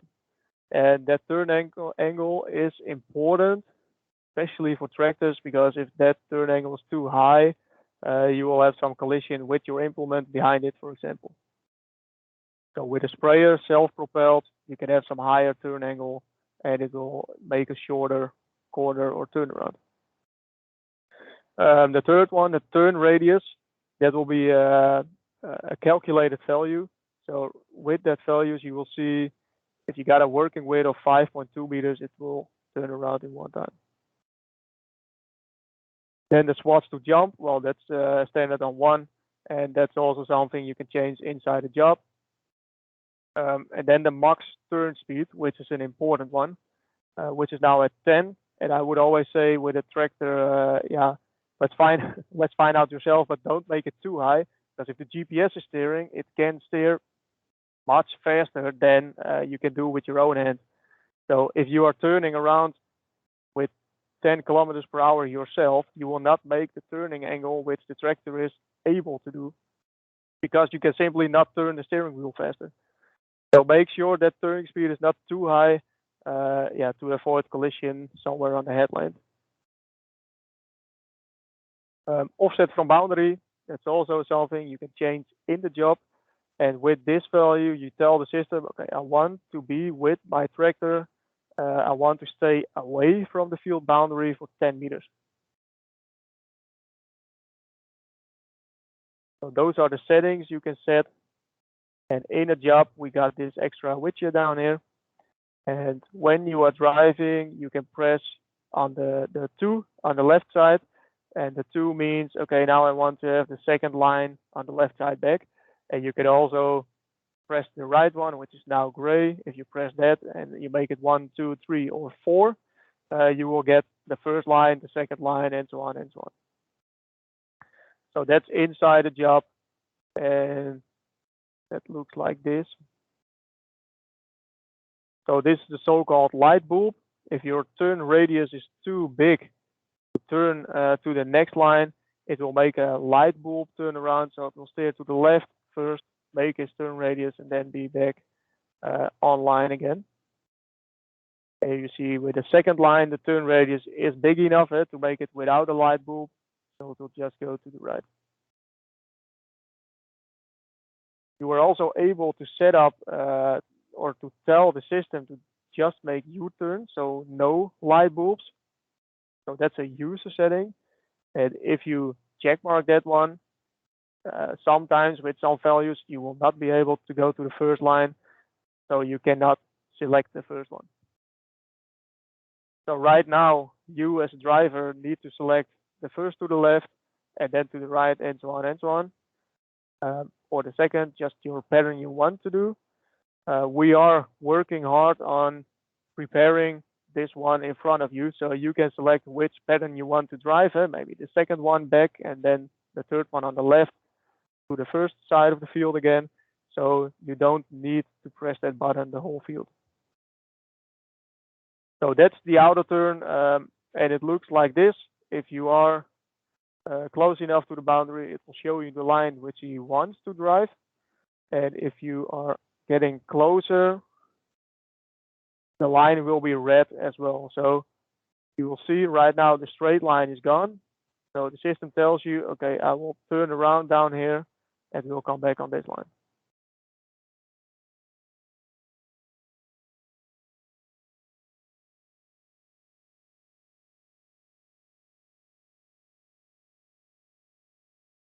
No questions, raising hands?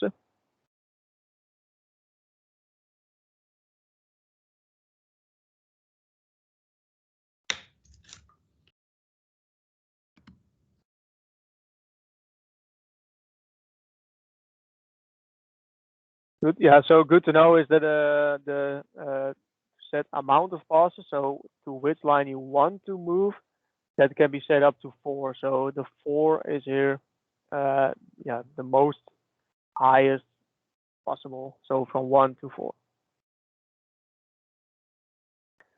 So that's the auto turn, which will be released officially in 22.2, so in March.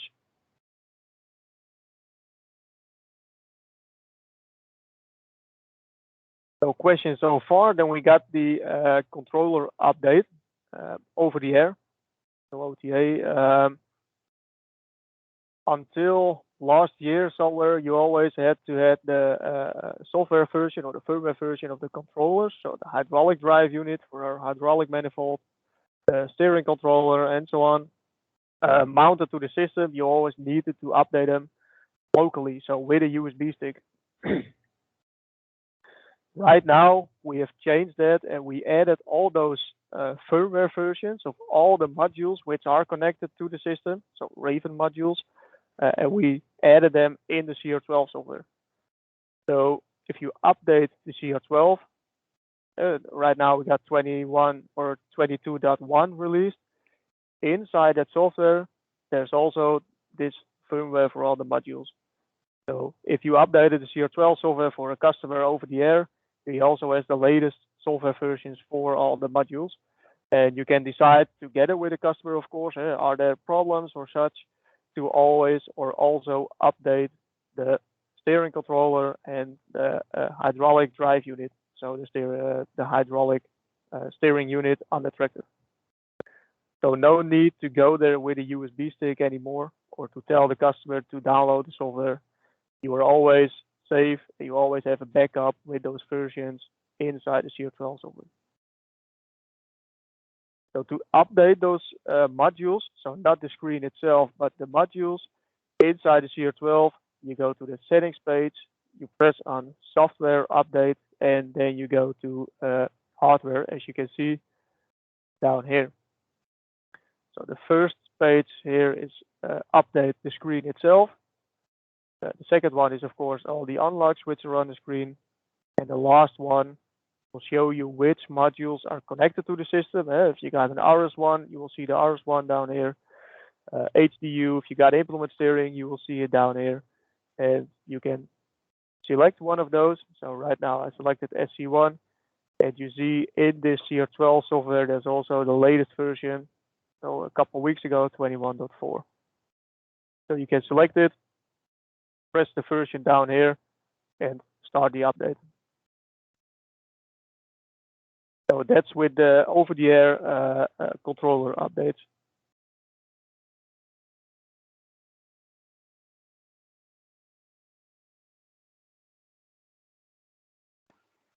Peter, we have a question from Wenceslav. Yep. I saw the raised hand. Wenceslav? What means IDU? Hello? Sorry? What did it mean IDU module? Oh, the IDU, yeah. So that's the same as the HDU, but then on the implement. So if you got the disc steering or the side shift steering attached to the implement, the IDU is used to steer the hydraulics for the implement. So HDU means hydraulic drive unit for the tractor, and IDU means implement drive unit. Okay, thank you. No problem. Another question about almost the same. HDU and IDU, are they different by the exactly hardware or just with the software? So the hardware is also different. So if you got in stock, for example, an HDU, you cannot use it as an IDU. Okay, it is clear. What about SC1? Yes, and the SC1 the same. SC1 which we use for implement and for example for tractor. As well different hardware, or we can just replace the software and use it, for example, from tractor to item, to implement. Yeah, so that's a good question. So the HDU and IDU are two different ones, but the SC1, that's the same. So if you set up the profile in the UT, of course, the first step is to select tractor steering or sprayer steering. And in there, you can also select disc steering. So the SC1 is the same for tractor and implement. Just the software we use for implement and for tractor. Thank you. Thank you so much. No problem. Any other questions?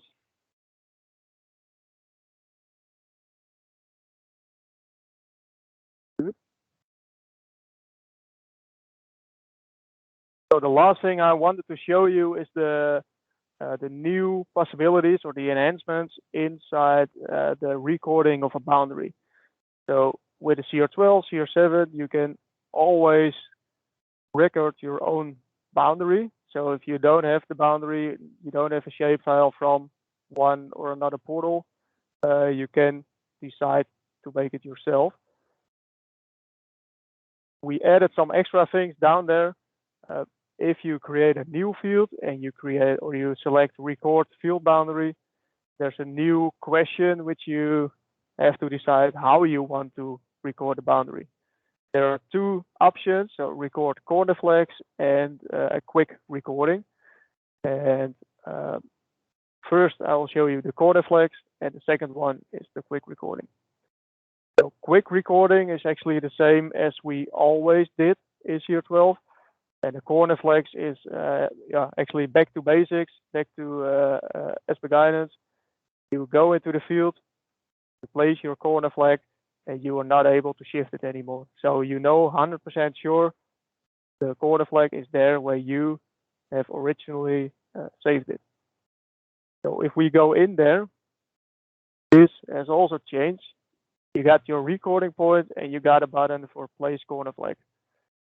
So the first thing you set up is your recording point. And if you press on that button, you will have the question where you want to have that, where you want to have the point to, if you place a corner flag, where you want to place it. So you see your blue arrow, which is your GPS antenna, and you see in gray the tractor and in red the implement. And you can decide, okay, I don't want to have the side of the field on the antenna, which is correct because that's more or less not the side of the field. So you can decide on the right side with the rear axle or maybe more to the front. So you can also select the front. So you can tell the system, okay, I want to have that corner flag not only 2 meters next to my antenna, but also 2 or 3 meters in front of it. So you see the blue arrow, or you see it shifted right here. It's underneath the GPS antenna, and if you select the right side, it will move to here. And that's also where the corner flag will be placed. So you drive into the field and you set your first corner point, and then you drive the whole field around and make sure your corner points are on the corners of the field. So a corner point is the beginning or an ending of the line. If you want to have one section of the field which is straight, curved, straight again, simply on the beginning you place your corner flag, and where the curve starts, so the first part will be straight, then there will be a curve, you press start manual section. So down here. So right now we drove from the side of the field to where the curve has started, and then you press on start manual section. So we got a field overview. You've been driving around with your corner flags, and right now we are on the bottom, excuse me. And first part will be straight. Then we got a curve, and we got a second part which will be straight, and so on and so on. And this example is just 3 parts, but it can also be 10 or 12 or whatever you want. So you've placed your corner flag in the beginning, then you do nothing. You drive until where the curve starts, and then you press on start manual section. So you start recording the line, and you will see the blue dashed line recording where you are driving.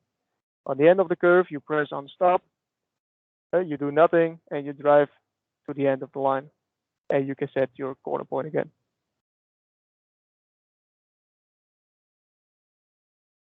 So here we press on start, and then you also see this blue dashed line, that's the curve. So we will actually make the field of the boundary of the field where you are driving, and then we can make a straight line again.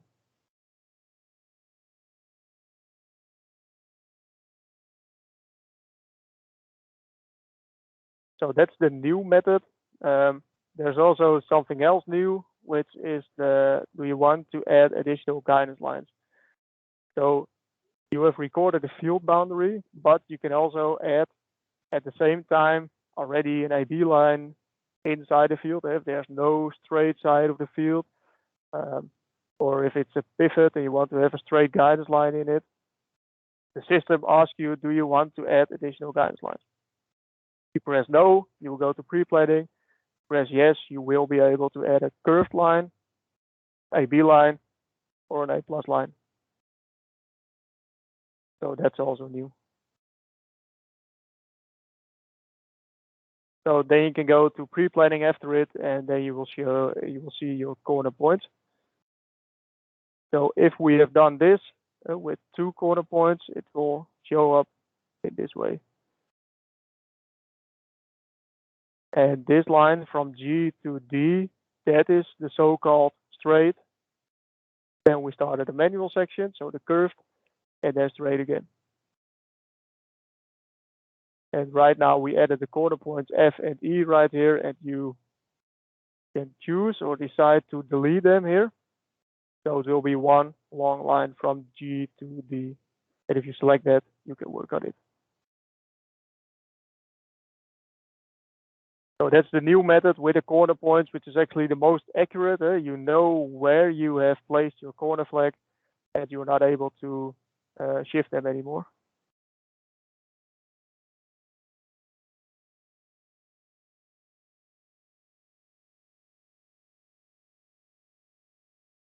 The last one, or the other method, if you choose for quick recording, so you don't use record corner flags, but you use quick recording, this is what you will see. Huh?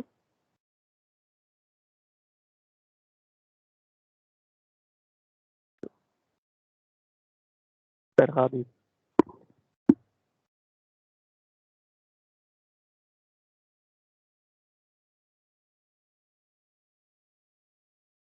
Okay, let's go back.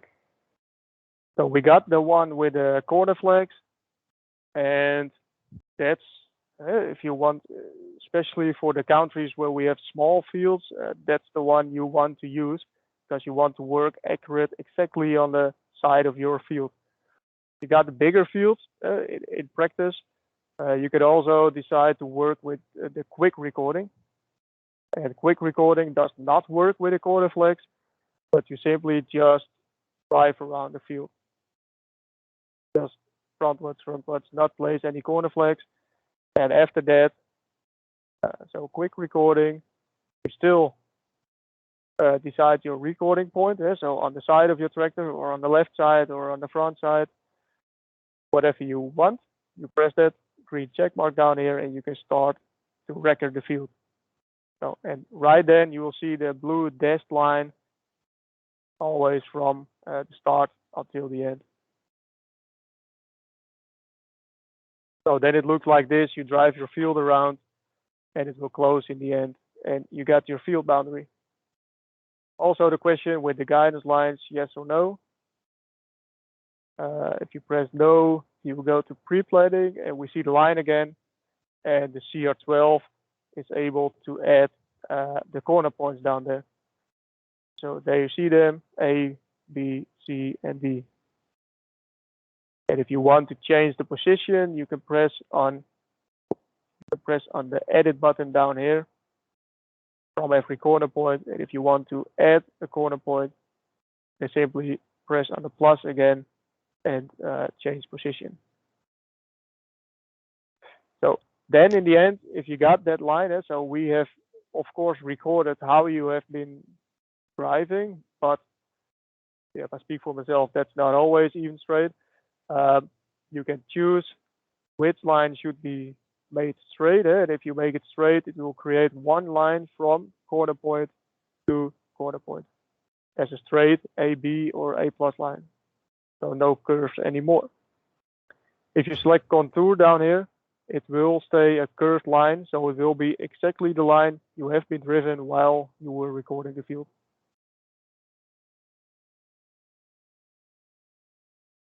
That was it.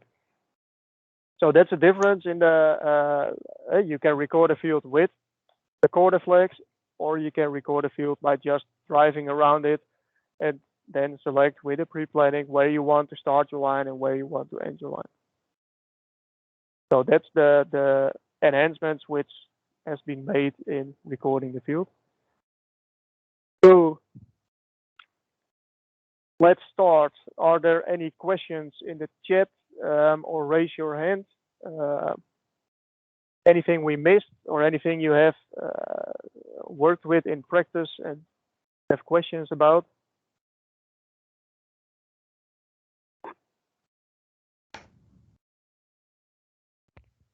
Yeah, there's Artis Ektek is raising his hand. Yeah, hello, can you hear me? Yeah, I can hear you. I want to go back for the operation planning. I have a question. So when importing SHP file, I've noticed that it creates a lot of corners.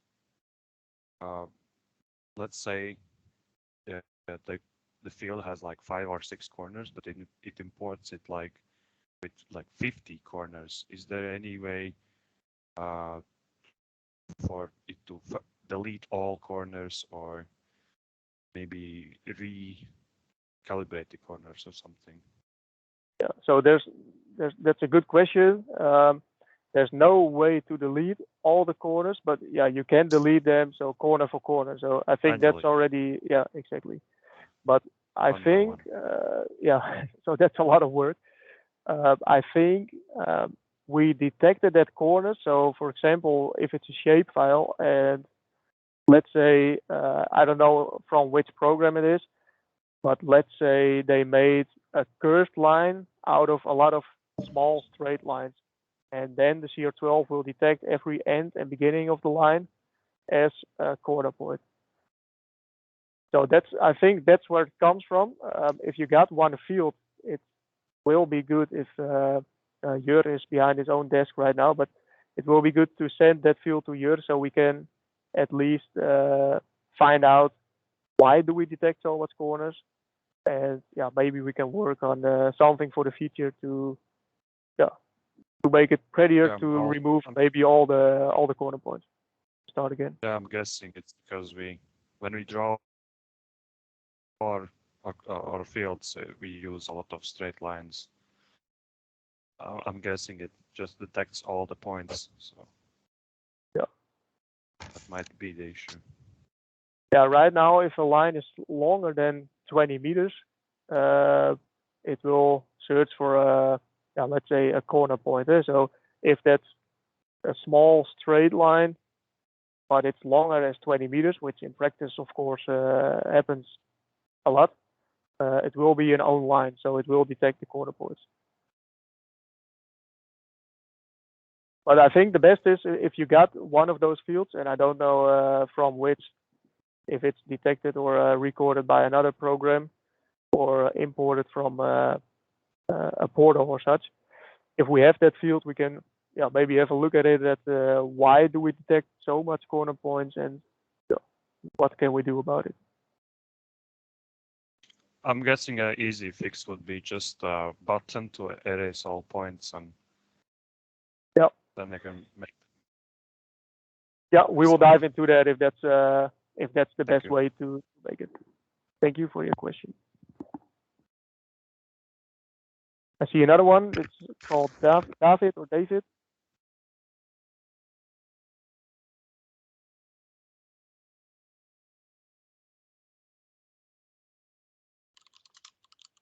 Are you there, David, or your hand is deleted?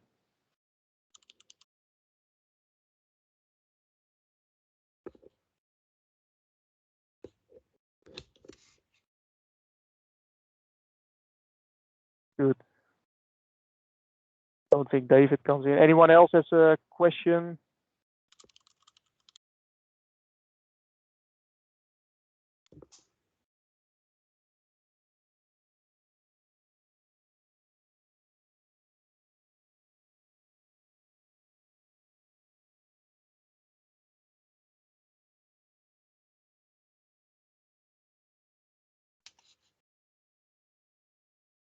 So Matthias is asking in the chat if there's a list with unlocks for the CR12 and the CR7. That's actually a list which is in the price book with all the different unlocks in it. So the new unlocks as auto turn and so on, I'm not sure if they are already in the price list as well, but they will be soon enough. So there is a list in the price book already.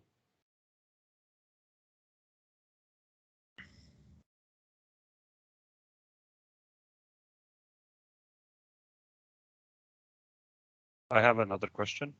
Yep. How how much have you tested the auto turn?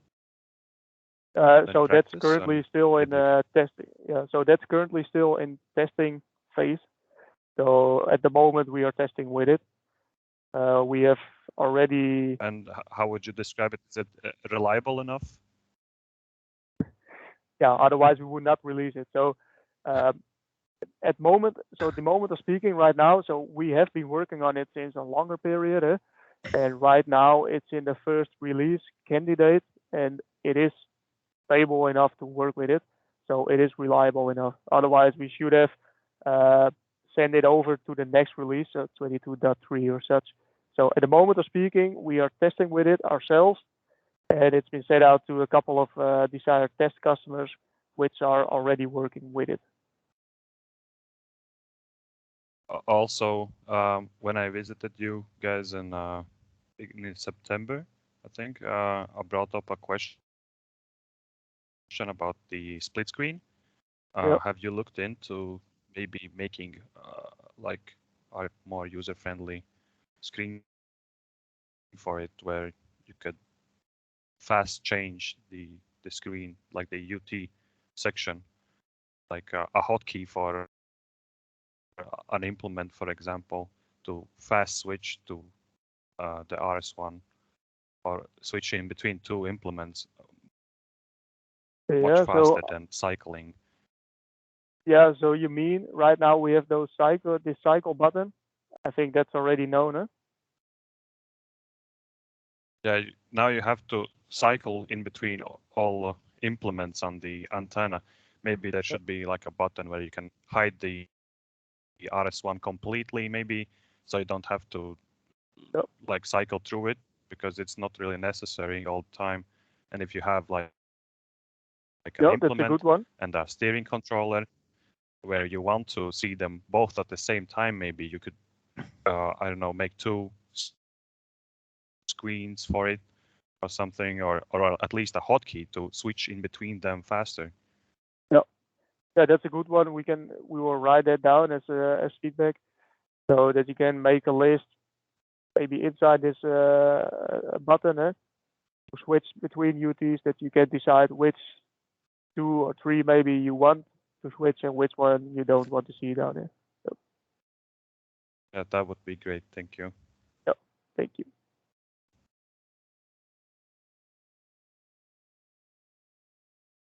Good. Any other questions? I don't see any hands anymore, so it's also the clock is ticking, so nobody is raising his hand. Good. Then I would say thank you all. Don't forget to register your email address in the chat, so we can send the presentation in PDF to you. Thanks for joining.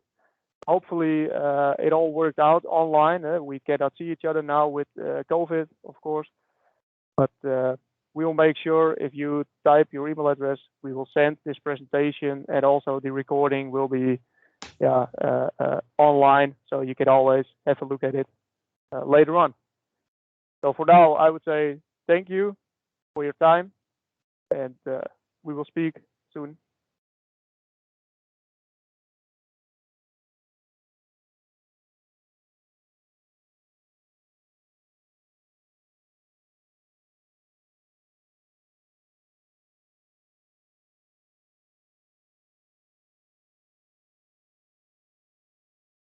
Thank you, Jor.